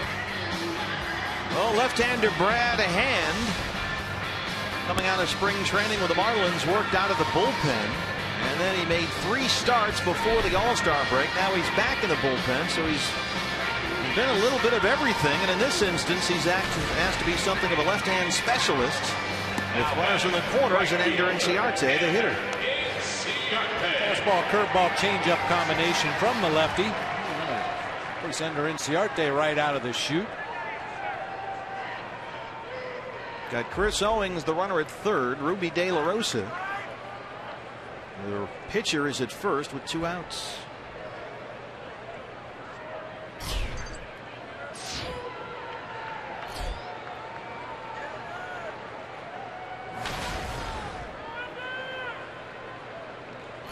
Ender singled to lead off the ball game. He's 1 for 3. And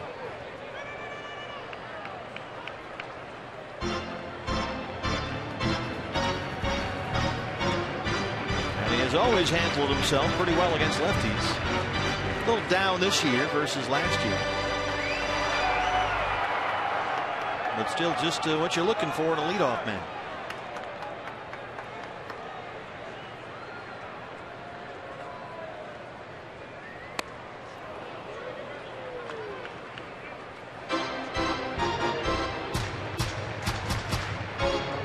Ender had a good series against the Marlins in May in Miami. He started all 4 games in that Diamondback sweep and had 6 hits.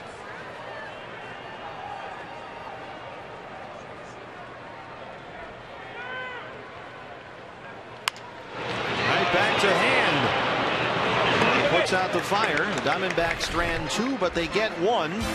It's a Ruby RBI. Ruby. Rubai. Yeah, 3-0.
Everyone. So Chip feeling like he should give Pollock and Goldie a day of rest this week. But when Goldsmith got wind of that yesterday, he told Chip, I'm not happy about this, and then muttered something about, but fine, do what you need to do.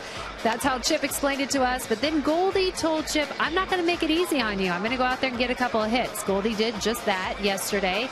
And now Chip said, even though he comes to the ballpark every day with good intentions to give his star a day of rest, he goes, gets that pen, starts writing the lineup, and it just happens by nature. He says you have to have Goldie in there. Even if La Russa's telling him he needs to get a break, it's just really hard for Chip to let his star sit. Oh, it's got to be, right? I mean, that's a tough name to leave off the card. I know from experience, a lot of days I would sit down with a blank piece of paper and 1, 2, 3, 4, 5, 6, 7, 8, 9, and the first spot I filled in was 3. Gonzo. Work up and down from there, and I'm sure Chip goes through the same thing every day with Goldie. And they've got Danny Dorn here. He's been playing first base at Reno, and and played a very good defensive first base in spring training. He looked real good down there, so it's not like they don't have someone to plug in for one day.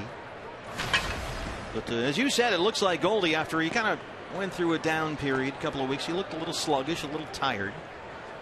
But he might be ready to bust out of it. Here's Derek Dietrich to lead off the 7th. And Ruby still under 90 pitches. It's a ball and a strike.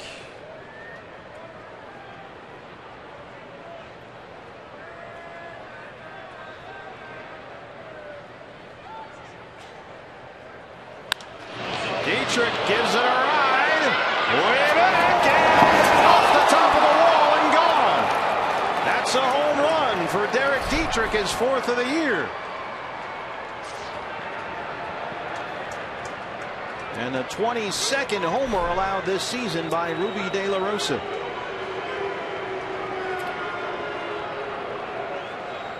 They had a shot at that ball. It appeared to hit right off the top of the fence. I mean, that ball is down and out away from Dietrich, and it bounces right off the top of the fence. That close. Might have even nipped a lacing on the glove before it hit the top of the fence and bounced out. Well, Dietrich's had a very hot bat lately. And Real Muto laces one into center. Might be time to pull the plug on Ruby here. Bullpen will jump up and get busy. These are the kind of things that'll make you second guess yourself as a manager. Had the bases loaded, let Ruby hit for himself. Granted, he drove in a run with a fielder's choice, but who knows what the damage might have been if you send a pinch hitter up there in that situation. Hey, you're hoping that Ruby will go back out to the mound, put a quick 0 on the board, and justify the faith that you had in him, letting him bat. Now, the one thing working in Ruby's favor here with Mike Harkey and Chip Hale, he's had the double play ball working tonight. Our Chaz Roberts air conditioning cool plays of the game. A double play to win the 1st. And then he got one with nobody out in the 5th. And a double play to win the 6th. Our Chaz Roberts air conditioning cool plays of the game. So maybe he can get a ground ball here and get at least 2 quick outs. You've got the number 8 hitter Cole Gillespie coming up. Pitcher spot behind him, Mike Morse, the former Giant. The big dude down there is in the on-deck circle. And he's a guy you need to be careful with, because that's a guy that can hit it a long way. Gillespie 0 for 2. He has struck out and grounded out.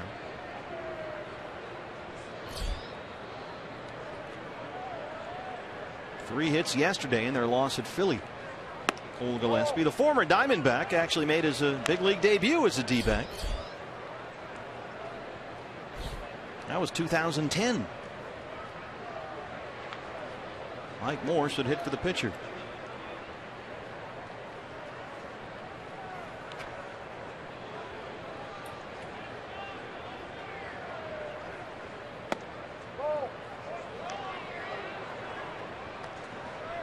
Now Ruby's behind 2-0.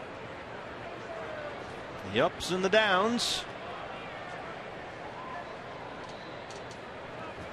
He'd given up only 3 hits in 6 innings prior to the Dietrich homer. 3 singles. He'd walked 5. But a homer by Dietrich, a single by Real Muto. Now he's behind 2-0 on Gillespie.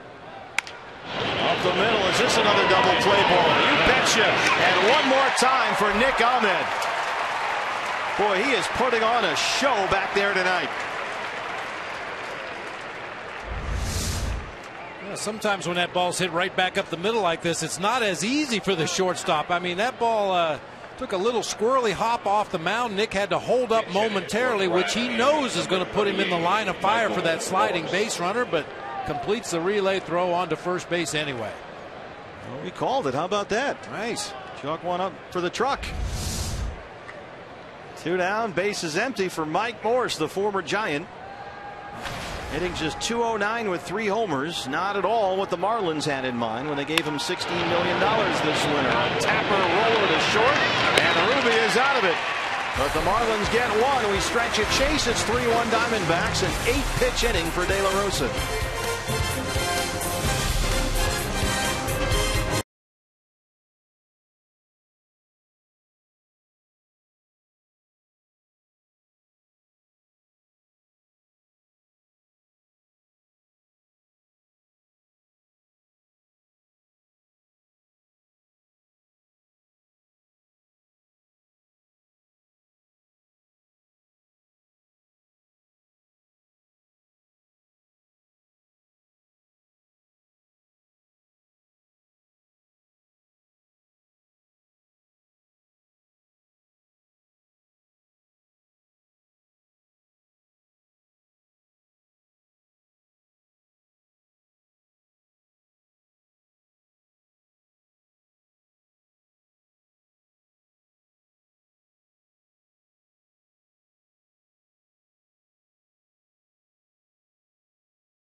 In part by Oregano's Pizza Bistro, your neighborhood pizza joint. We are athletic supporters.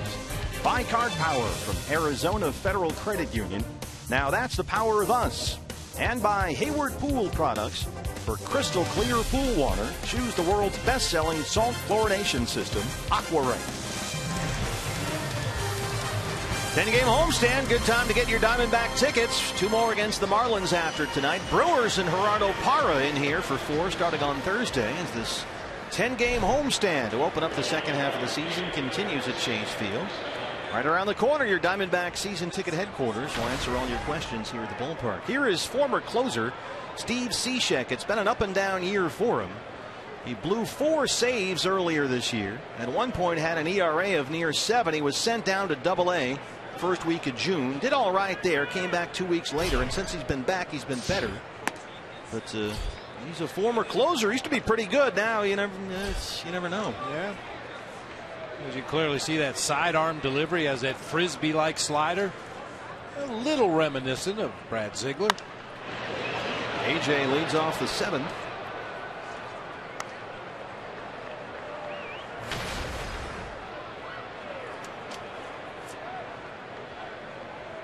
How about that double play? Turned by Nick Ahmed there. After Dietrich had homered and Real Muto had singled, nobody out. They get 2 quick ones, and then Morse grounds out on the first pitch. Ruby's had the ground ball working tonight. 4 double plays turned behind him. Remember that great game he pitched June 14th at San Francisco? That was a 4-0 Diamondback win. He had 5 double plays behind him. So when he's keeping it down, that's one thing that, one reason why Chip Hale keeps harping on that. You got to get it down. One, they don't generally hit home runs when it's down. What they do is they hit ground balls, right? Yeah, I mean, you hear hitters talk about it all the time when they face a guy like Ruby De La Rosa, who has some movement when he keeps the ball down. They smother the ball. They just hit the top half, pound it into that dirt in front of home plate, and the defense is busy all night long. Leadoff walk. This is kind of the way it's been for Steve Cishek this year. I mean, there's a difference between throwing a 2-seam fastball and a hard sinker, right? Absolutely. I mean, a lot of times a 2-seam fastball, you assume it sinks, but it doesn't always do that. A lot of times it just has a little bit of tail. It stays on the same plane. The guys that throw legitimate sinkers, when they really get their arm up in that proper slot and stay on top of the baseball and get that hard downward movement, you can't help but hit it on the ground. Here's Goldie. Well, it looks like Ruby is still focused on his RBI. Going over the swing there with Danny Dorn.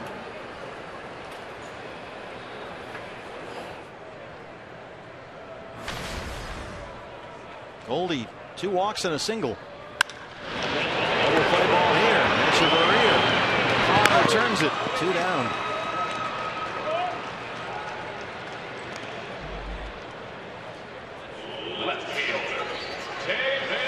Brings up David Peralta.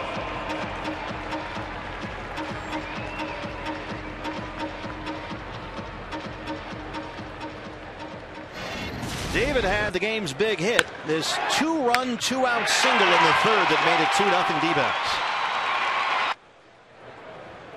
And boy, how about that? He has really picked up the pace ever since Ender Inciarte went down with that hamstring injury. And he's not slowed down. Over his last 21 games, all but one of them starts. Peralta's hit better than .330. He's slugged over .700. And he's been the big bat in this lineup the last few weeks.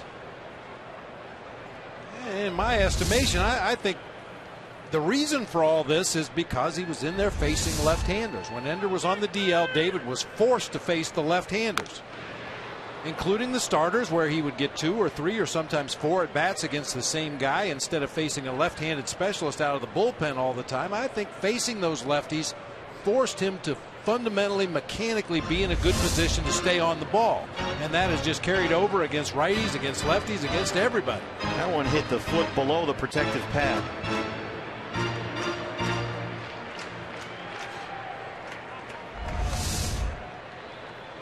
Larry Vanover giving Peralta a moment or 2 to walk it off. We'll get a look at that protective guard on the front leg there and see if it's modified tomorrow night. You can see it protects the inside of his ankle and the front of his ankle, but nothing down on the top of the foot. Chases that one and strikes out. We're through 7. Diamondbacks lead at 3-1.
That was the Cox Gigalife high-speed highlights. Ruby De La Rosa, 7 innings, a run on 5 hits. He walked 5 and only 1 strikeout. But in the end, it worked out.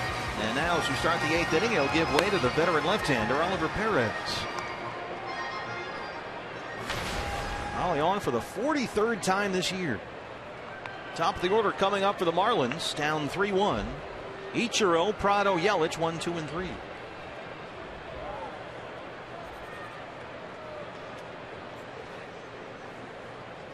Ichiro so far has walked once. He's twice grounded out, once into a double play. He's got a modest little 6-game hitting streak on the line here. Coming off a 3-hit day yesterday in Philadelphia.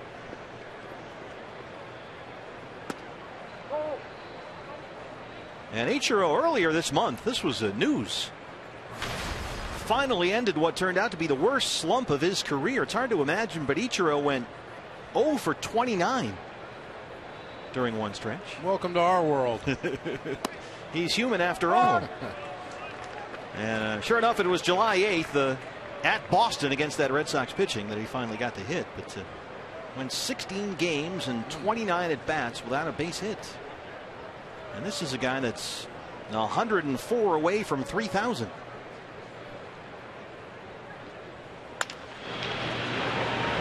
Make it 103. The slowest of rollers up the middle, but it's into center, a leadoff single. Our Arizona Federal Credit Union power player of the game. We saw some power from Ruby. He hit 99. But 4 double plays, that was the key. I like the double plays a lot better than the 99-mile-an-hour strikeouts. Pitch to contact, let your defense work behind you, especially with this airtight Diamondbacks defensive infield. Pitcher's best friend. And in the end, he got the job done. He'll keep Ichiro close. Marlins now with a tying run at the plate with Martin Prado, nobody out.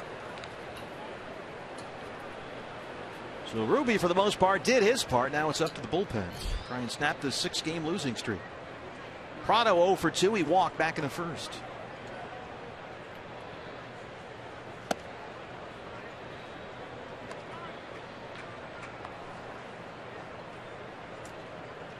Speaking of double plays, it's been a long time problem with Prado. He's been one of the chief offenders in baseball in the last few years. We got two of them on this team, Casey McGee and Martin Prado. They're thinking about renaming the double play on McGee. He led the majors in hitting into double plays last year of the Marlins, and now he's back.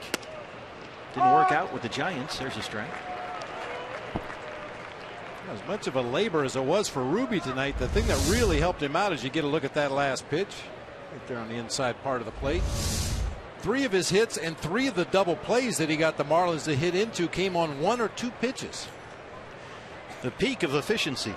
He also walked 5, so there's that. I mean, it's a Forrest Gump box of chocolates kind of a deal out there lately with Ruby.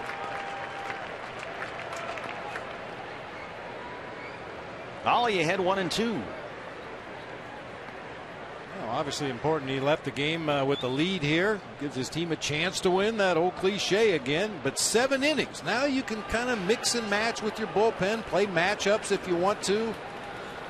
You're not forced to reach into that bullpen in the 5th or 6th inning of the ball game and try to figure out how you're going to patch together 4 innings. Out to left, Peralta.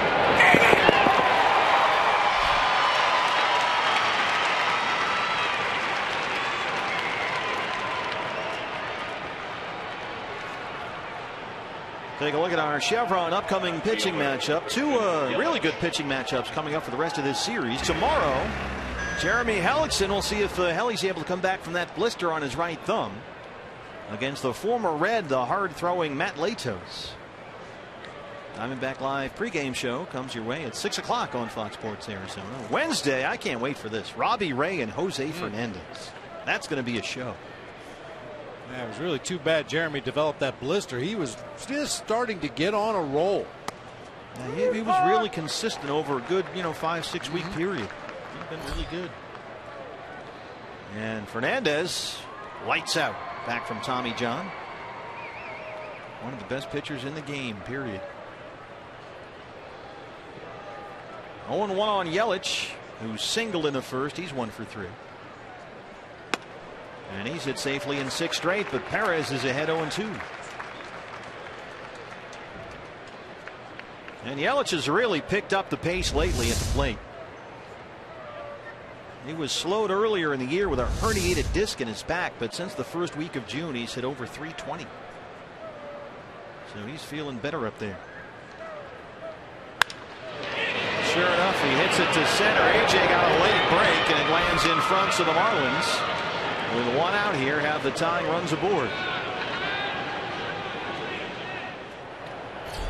We've heard it said many times, the toughest play for a center fielder is that line drive hit right at him, and full swing that time by Yelich. Looked like he hit it off the end of the bat a little bit. AJ froze in his tracks, and by the time he realized it, just couldn't make up the ground quickly enough.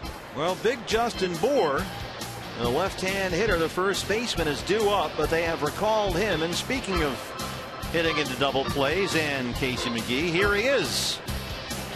The one-time Marlin, former Giant, now back in Miami. He hits from the right side, so he will take the at-bat in place of Bour against Oliver Perez. And we'll see if Chip Hale counters once they announce McGee, and they have, and here he comes. Maybe this is a spot where you try and get that extended save from Brad Ziegler, trying to get that 5-out save. That would be a real good call. And it's not like the Marlins can counter with a left-handed pinch hitter. They don't have one. All righties available on the bench tonight. Talking it over with Oliver Perez. Let's see what they want to do. I think they're just stalling to give Brad Ziegler enough time to get ready if he needed a few more pitches. I got to believe you make the change right here. You've got a double play machine in the bullpen and at the plate. And a double play machine, yeah, coming up. This is a perfect matchup. Larry Vanover out there. All right, he's pulling a John McSherry. You got to make a decision here. And sure enough, so Brad Ziegler will come in. Sabermetrics people will love this.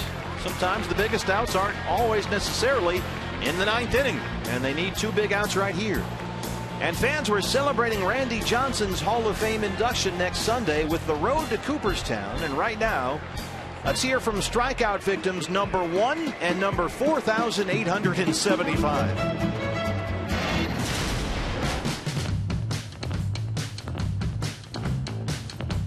Well, my greatest memory of that day in 1988 when Randy Johnson had his first start in the major leagues in Montreal was I was with the Pirates, and the guy hitting ahead of me was veteran right-handed hitter Glenn Wilson, and he took him deep right before me.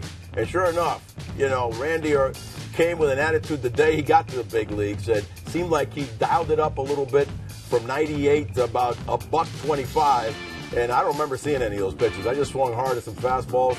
1, 2, 3. They sounded like strikes, and I moved on. For me, it's a privilege to be in that list. You know, it's something that you, like I said, I can always say. You know, I struck out against the best, and you know, I went out there, I took my hacks. You know, he did what he did against most other players he faced. He struck him out. So, like I said, one of the best pitchers of all time.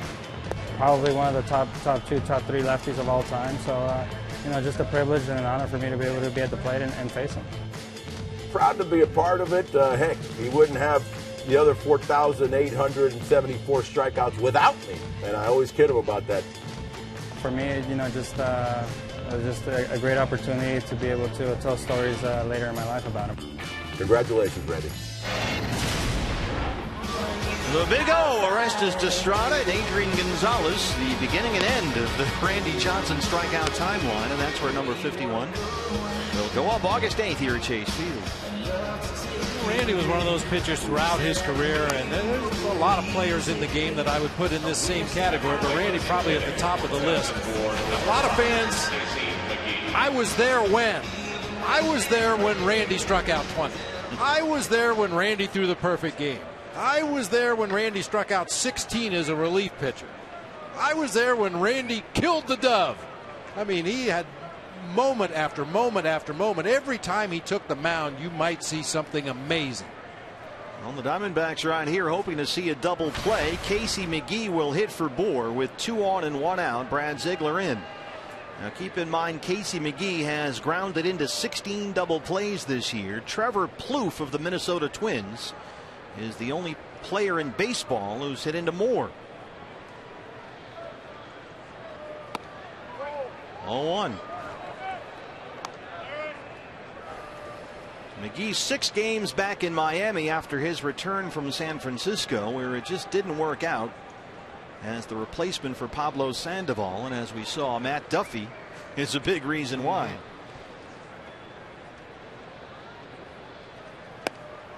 2-0 now. You've got Ichiro at second and Christian Yelich at first.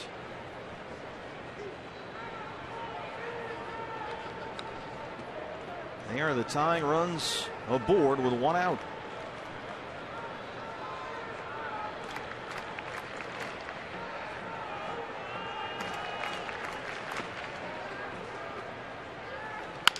There it is. Ahmed. Owings will have to settle for 1. They get the force on Yelich. Ichiro in at third, and McGee's aboard. Hit a little too slowly to turn 2. I'll tell you, Nick tried to make it. He barehanded that ball. No glove at all. Just barehanded it out of midair and flipped onto Chris Owings. Probably didn't have a great grip on the ball. And that's what prevented them from turning 2 right there. Look at that. It's like Omar Vizquel. Who needs a glove? It's funny you mention that, because that's the guy, when you talk to Phil Nevin, and Phil had Nick all last year in Reno. That's the guy that he compares Nick to, Omar Vizquel. Boy, that's high praise. Yeah. He says when you watch him after 90, 100 games, it's Omar Vizquel. I played pretty much my whole career in the National League and had the fortune or misfortune of watching Ozzie Smith play, and Omar Vizquel was right there with Ozzie as far as I was concerned. Maybe a step ahead in a few things. I think Omar had a little bit better arm, but boy, 2 of the greatest shortstop ever. And if they aren't mentioning your name with either one of those guys, you're in good company. Danny Echeverria, first and third, 2 down. 1 more out to get here. Omar Vizquel is the shortstop's shortstop. Anytime you talk to a guy that was a shortstop, that's the name that they'll bring up.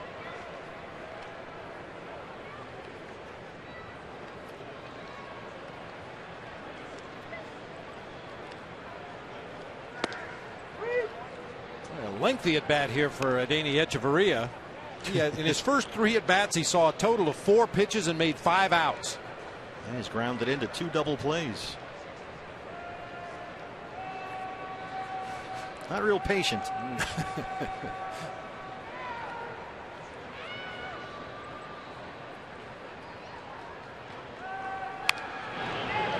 Ziegler ahead 1-2, and if he gets out of this will be the textbook example of the idea that sometimes it's better to bring in your best relief pitcher before the 9th inning, because sometimes those are when you need the biggest outs. Against Brad Ziegler this season, opposing teams are only 4 for 30 with runners in scoring position. That's a combined 133 batting average.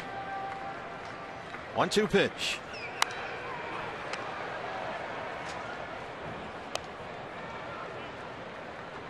That was a Bugs Bunny slow ball right there. Future catchers are us. Nice looking helmet.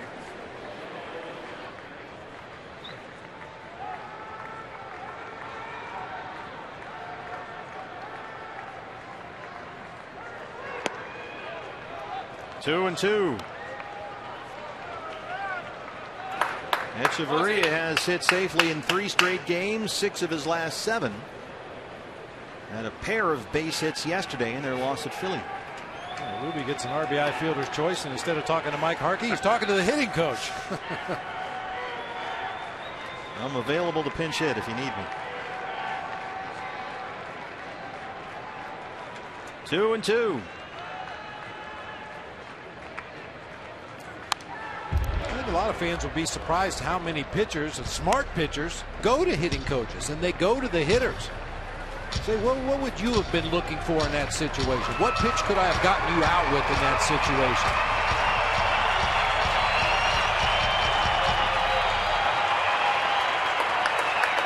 Perhaps asking Turner Ward about one of the at-bats by the Marlins hitters. You know, what did you see him trying to do up there?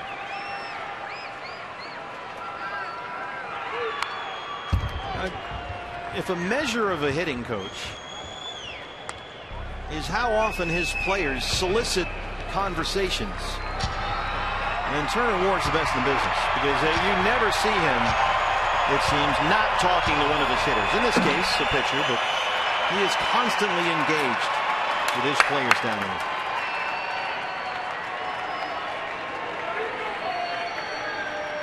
One more time on 2-2.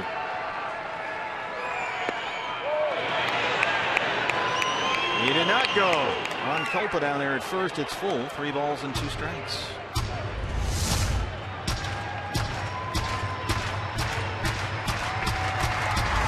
Echeverria's got to be getting hungry. This is the 9th pitch of the bat. He's not used to standing in that batter's box this long.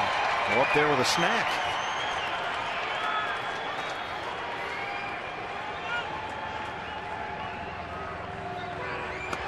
All 4.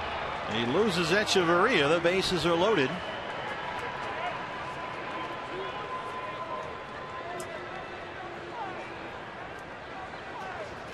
And Derek Dietrich coming up. He homered in his last at bat, his 4th of the year. Reached out there and hooked the changeup back to right field.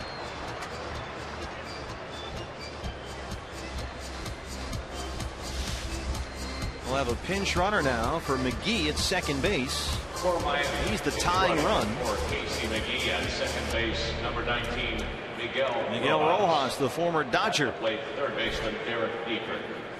So here's Dietrich. He has walked and homered. Bases loaded. 2 down.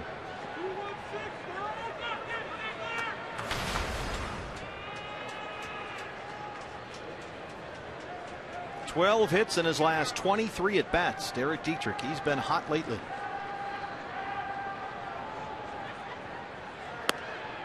There's the strike, 0-1. But so is Brad Ziegler. His last 14 appearances, he's not allowed a run. He's 9 for 9 in save opportunities. He's given up only 6 hits in 15 innings of work. Dietrich only 29 games with the Marlins this year. He was called up from AAA New Orleans in the middle of last month.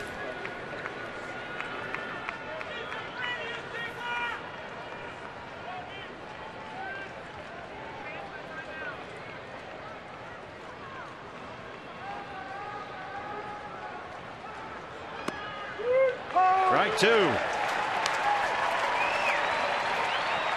a flat frisbee slider. Starts it just off the outside corner of the plate. Breaks it right back over the middle for a called strike. Bases loaded. 2 outs. 0-2 on Dietrich.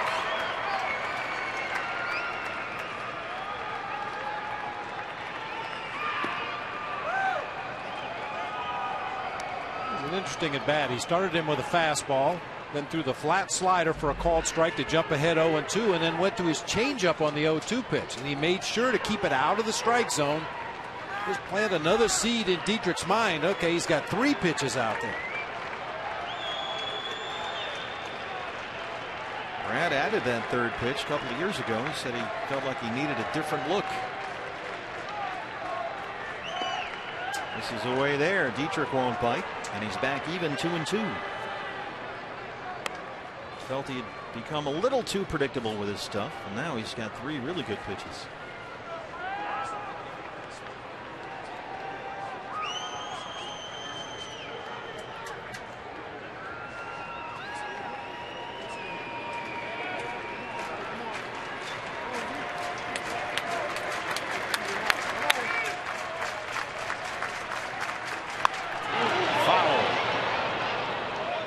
Down and yanked it.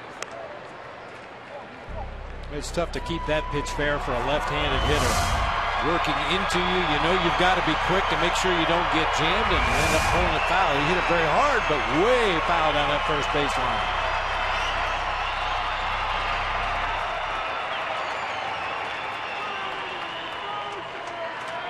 Two and 2.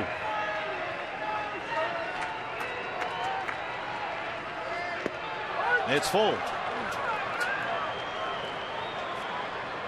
He's thrown that changeup 3 times in this sequence. All 3 times has been way off the plate away. Anything a little bit closer to that outside corner, he might have got a swing from Dietrich, but missed so far away that Dietrich didn't even offer.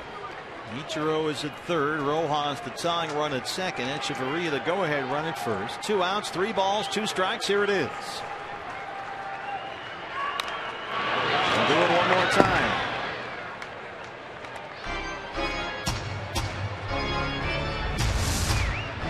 Sinking fastball on the inside part of the plate, maybe off the corner inside, and once again Dietrich jerks it foul down that first baseline.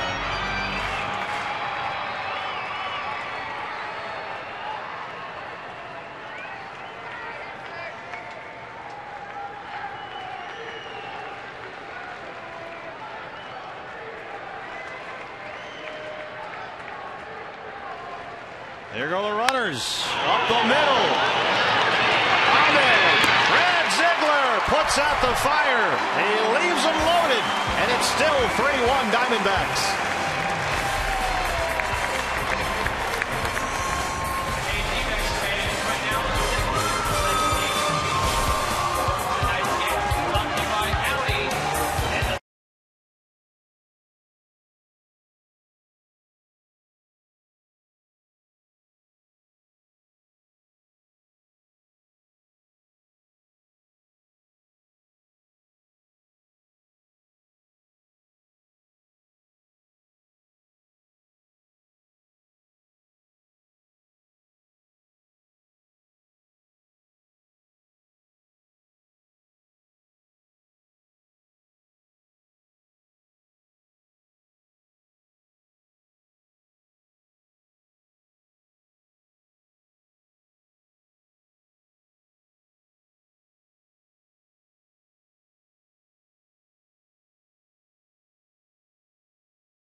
Along with our VIP guest analyst of the night, head coach Jack Murphy, NAU Lumberjack men's basketball team. And Coach, I know you can appreciate Chip Hale and the need to get away from that losing streak and go to his closer in the 8th inning. You got to find a way in that situation, right? Got to do whatever it takes to get the win, whether the closer's in the 8th, the 9th, the 7th, get that W. All right, so you're going to hang with us the rest of the night, right? I'm going to hang. All right, guys, he is our VIP analyst, Jack Murphy from NAU. We'll talk about the Diamondbacks and how hopefully they did end that losing streak. Bob Brennan will join us. We'll get on field interviews and so much more right after the game. Steve and Bob, though, right now, let's send it back to you. Coach is going the distance. Like to see it. Defensive changes for the Marlins. Derek Dietrich moves over from third to first. Miguel Rojas will take over at second, and Prado will move from second to third. And Wellington Castillo leads off the 8th against Steve Cishek. Castillo so far 0 for 3, struck out his last time.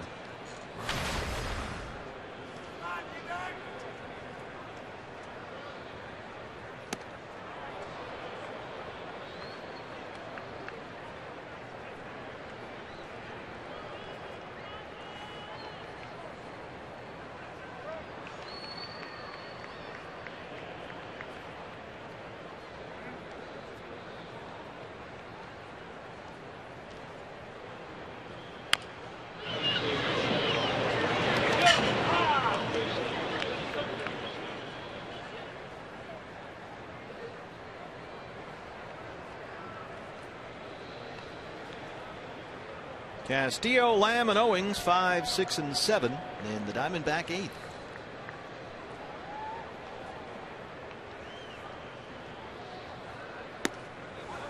Steve Cishek's got a lot of Brad Ziegler in him. His second straight strikeout. He's out there for his second inning of work. Even wears his pants the same way. Has the socks stretching all the way up nearly to his knee. Although he's wearing full-blown stirrups out there on the mound. Old school. Respect.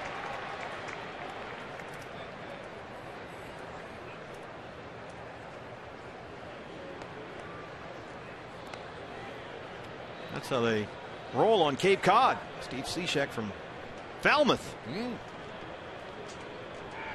Talked to. So he really did sell seashells by the seashore down there in Falmouth. Be careful. Yeah. Jake Lamb, couple of singles. He scored a run.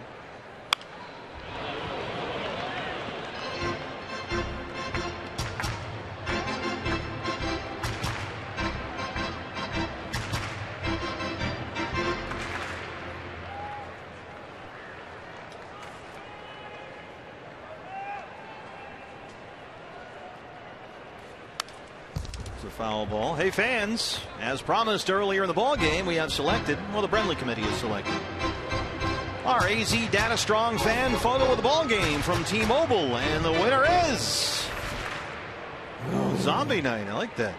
Oh yeah. On a dune buggy with a beverage. Zombies drink beer. I don't know. I'm not a big fan of the zombies, but I love the effort there. Obviously out playing somewhere in the sand. Don't forget, tweet us your strongest fan photo using the hashtag AZDataStrongFan.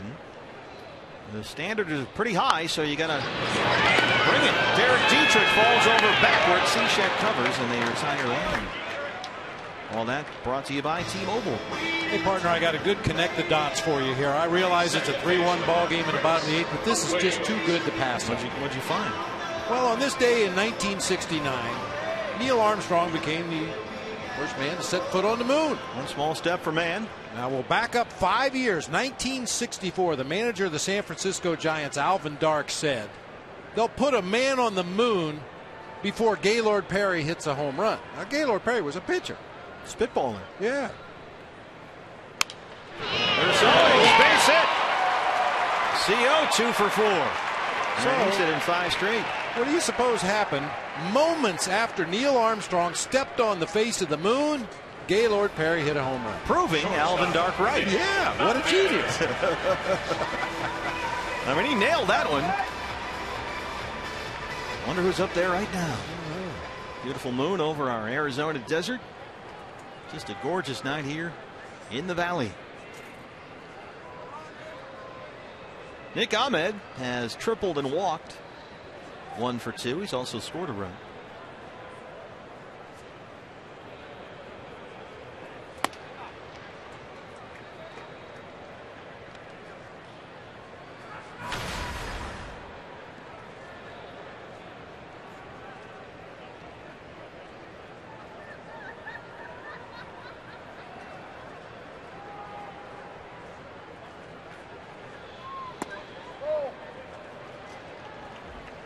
Pitcher spot is due up next. Now here's where it gets a little tricky because you're looking for the 5-out save from Brad Ziegler, and he's on deck. And you could have the possibility here in a tight ball game of the Diamondbacks if Ahmed should reach, having a pair of base runners aboard with only 2 outs. Ahmed is, well, going to have a seat because Chris Owings is thrown out by JT Realmuto. And are we going to challenge here? They're on the phone. Glenn Sherlock on the phone says out. No challenge. We go to the 9th. And it's 3-1 D-backs.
Are 3 outs away from snapping the 6-game losing streak. David Peralta had the game's big hit. A 2-out, 2-run single in the 3rd inning. Ruby De La Rosa was effectively wild. 4 double play balls behind him. He did walk 5. And Brad Ziegler trying to nail down the 5-out save. He got some big outs to end the 8th. And it worked to JT Realmuto. Cole Gillespie in the pitcher's spot, lower 3rd of the Miami order. He's already thrown, keep in mind, 20 pitches. Realmuto has walked and singled. He's 1 for 2.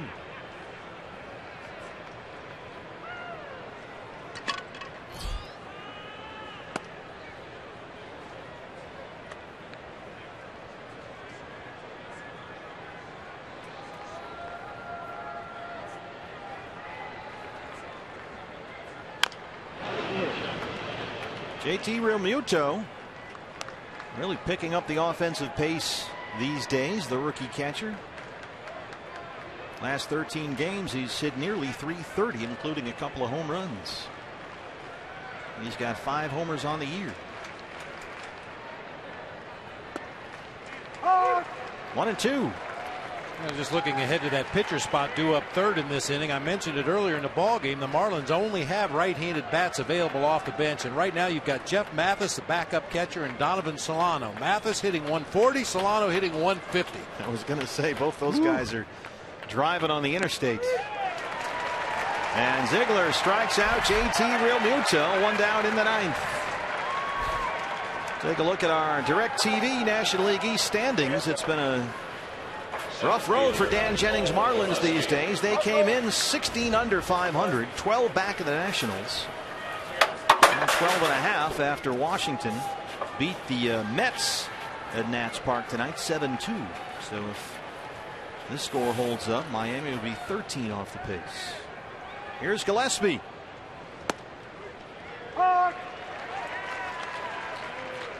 Hit into a double play his last time up. He's 0 for 3.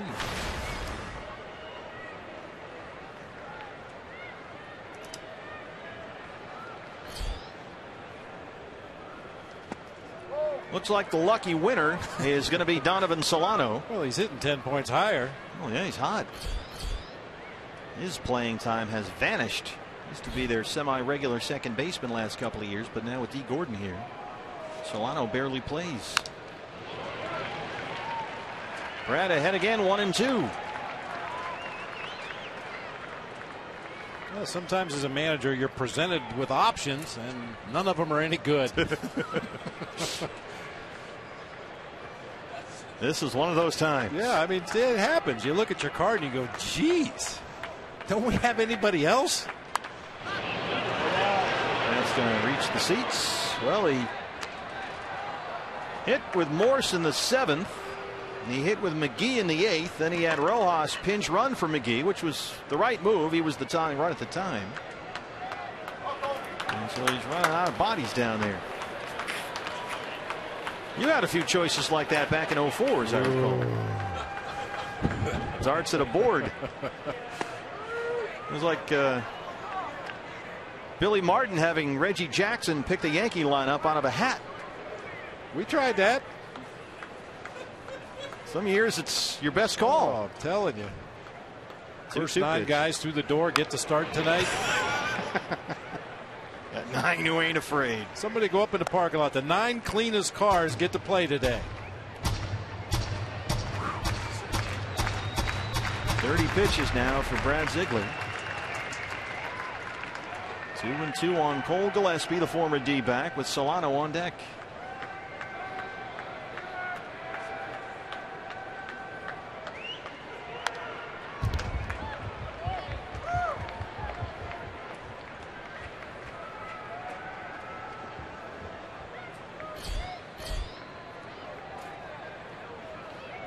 Cole Gillespie, parts of 2 seasons in Arizona.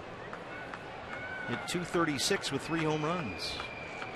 Played exactly 50 games as a Diamondback. Bounced over the mound. Owings backhands it. And get it out of the glove. But they get the out just in time. Little double clutch from CO. Just couldn't quite find the handle on that first attempt and stayed with it. Kept his feet moving. Right there, you start to panic just a little bit. Oh, it's in the palm of my hand, but eventually he finds the grip on the baseball just in time to get the out at first base. So 2 down now for Solano, who's hitting $150 this year with 5 RBIs. He's had only 9 base hits all season. His playing time has vanished.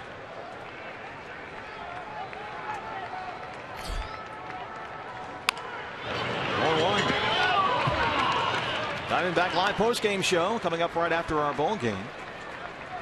Coach Murphy and Todd Walsh.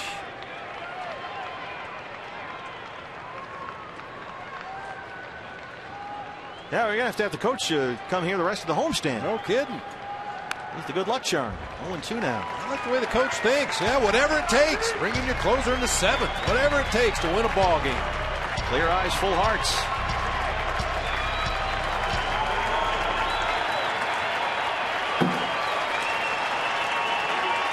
Oh,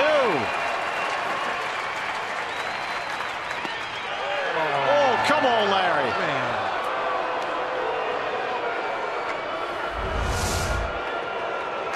I mean, Brad missed his spot by a wide margin. Looked like that slider backed up on him a little bit, but looks like no dinner plans tonight for Larry.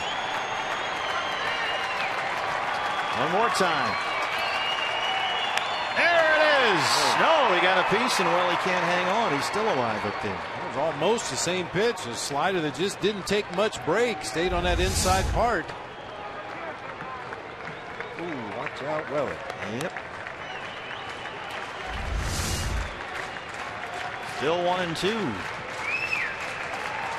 Trying to put an end to this 6-game losing streak and get a win for the first time since they were sitting atop Mount 500. 2-2.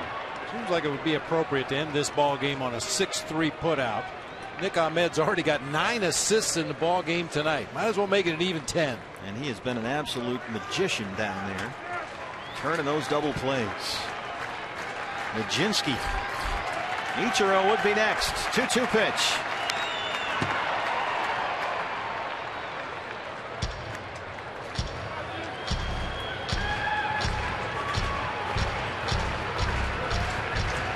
Gripping.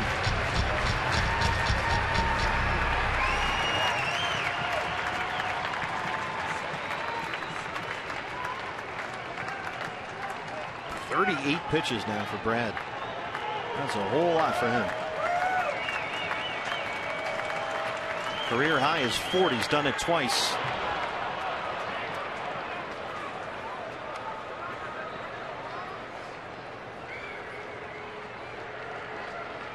Both times in 2011, so it's been a while. Solano turning in a good at bat here for a guy that's only had 9 hits all year. Got him, and the Diamondbacks end the losing streak and get back in the win column. Brad Ziegler, the 5-out save. First time he's done that since June of 2009. And the Diamondbacks beat the Marlins 3-1. A nice clean ball game all the way around. Ruby struggled with his command, but he was effectively wild, able to make the big pitches when he needed them to get those double plays. Just enough offense. Big knock by David Peralta tonight. There you go. The 5-out save for Brad Ziegler. You got to do what it takes to get back in the win column, and the Diamondbacks have done that.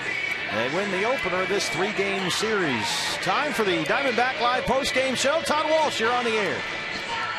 Thank you very much, Steve Bethune. Indeed, we are. This is Diamondbacks Live, presented by CenturyLink. The official start in just a matter of moments. But Jack Murphy, head coach at NAU, the men's basketball program there. Bob Brenly just said we have to sign you to a contract now for the rest of the homestand. So I've got some paperwork here. You ready for that? I have to get back out recruiting. We have to get some wins up in Flagstaff. But okay. I love the victory for the Diamondbacks and Chip Hale. Okay, well, we have lots to get to here, so let's get ready for that. Jack Murphy, part of our VIP Analyst Series here on Fox Sports Arizona, and you bet we will talk about Brad Ziegler, the 5-out save coming in the 8th inning. I can't wait to get Bob Brenly's take on that. We heard what Jack Murphy had to say. You got to go to the guy that is getting the job done. Doesn't matter when or how. That's exactly what happened. I'm sure we'll hear from Brad, from Kate Longworth on the field. We'll go inside the Diamondbacks clubhouse, plus hear from skipper Chip Hale, as we always do. So stick around. The Diamondbacks have snapped their 6-game losing streak. We'll talk all about it in a matter of moments on this Monday night from Chase Field. The final, Arizona 3, the Miami Marlins 1.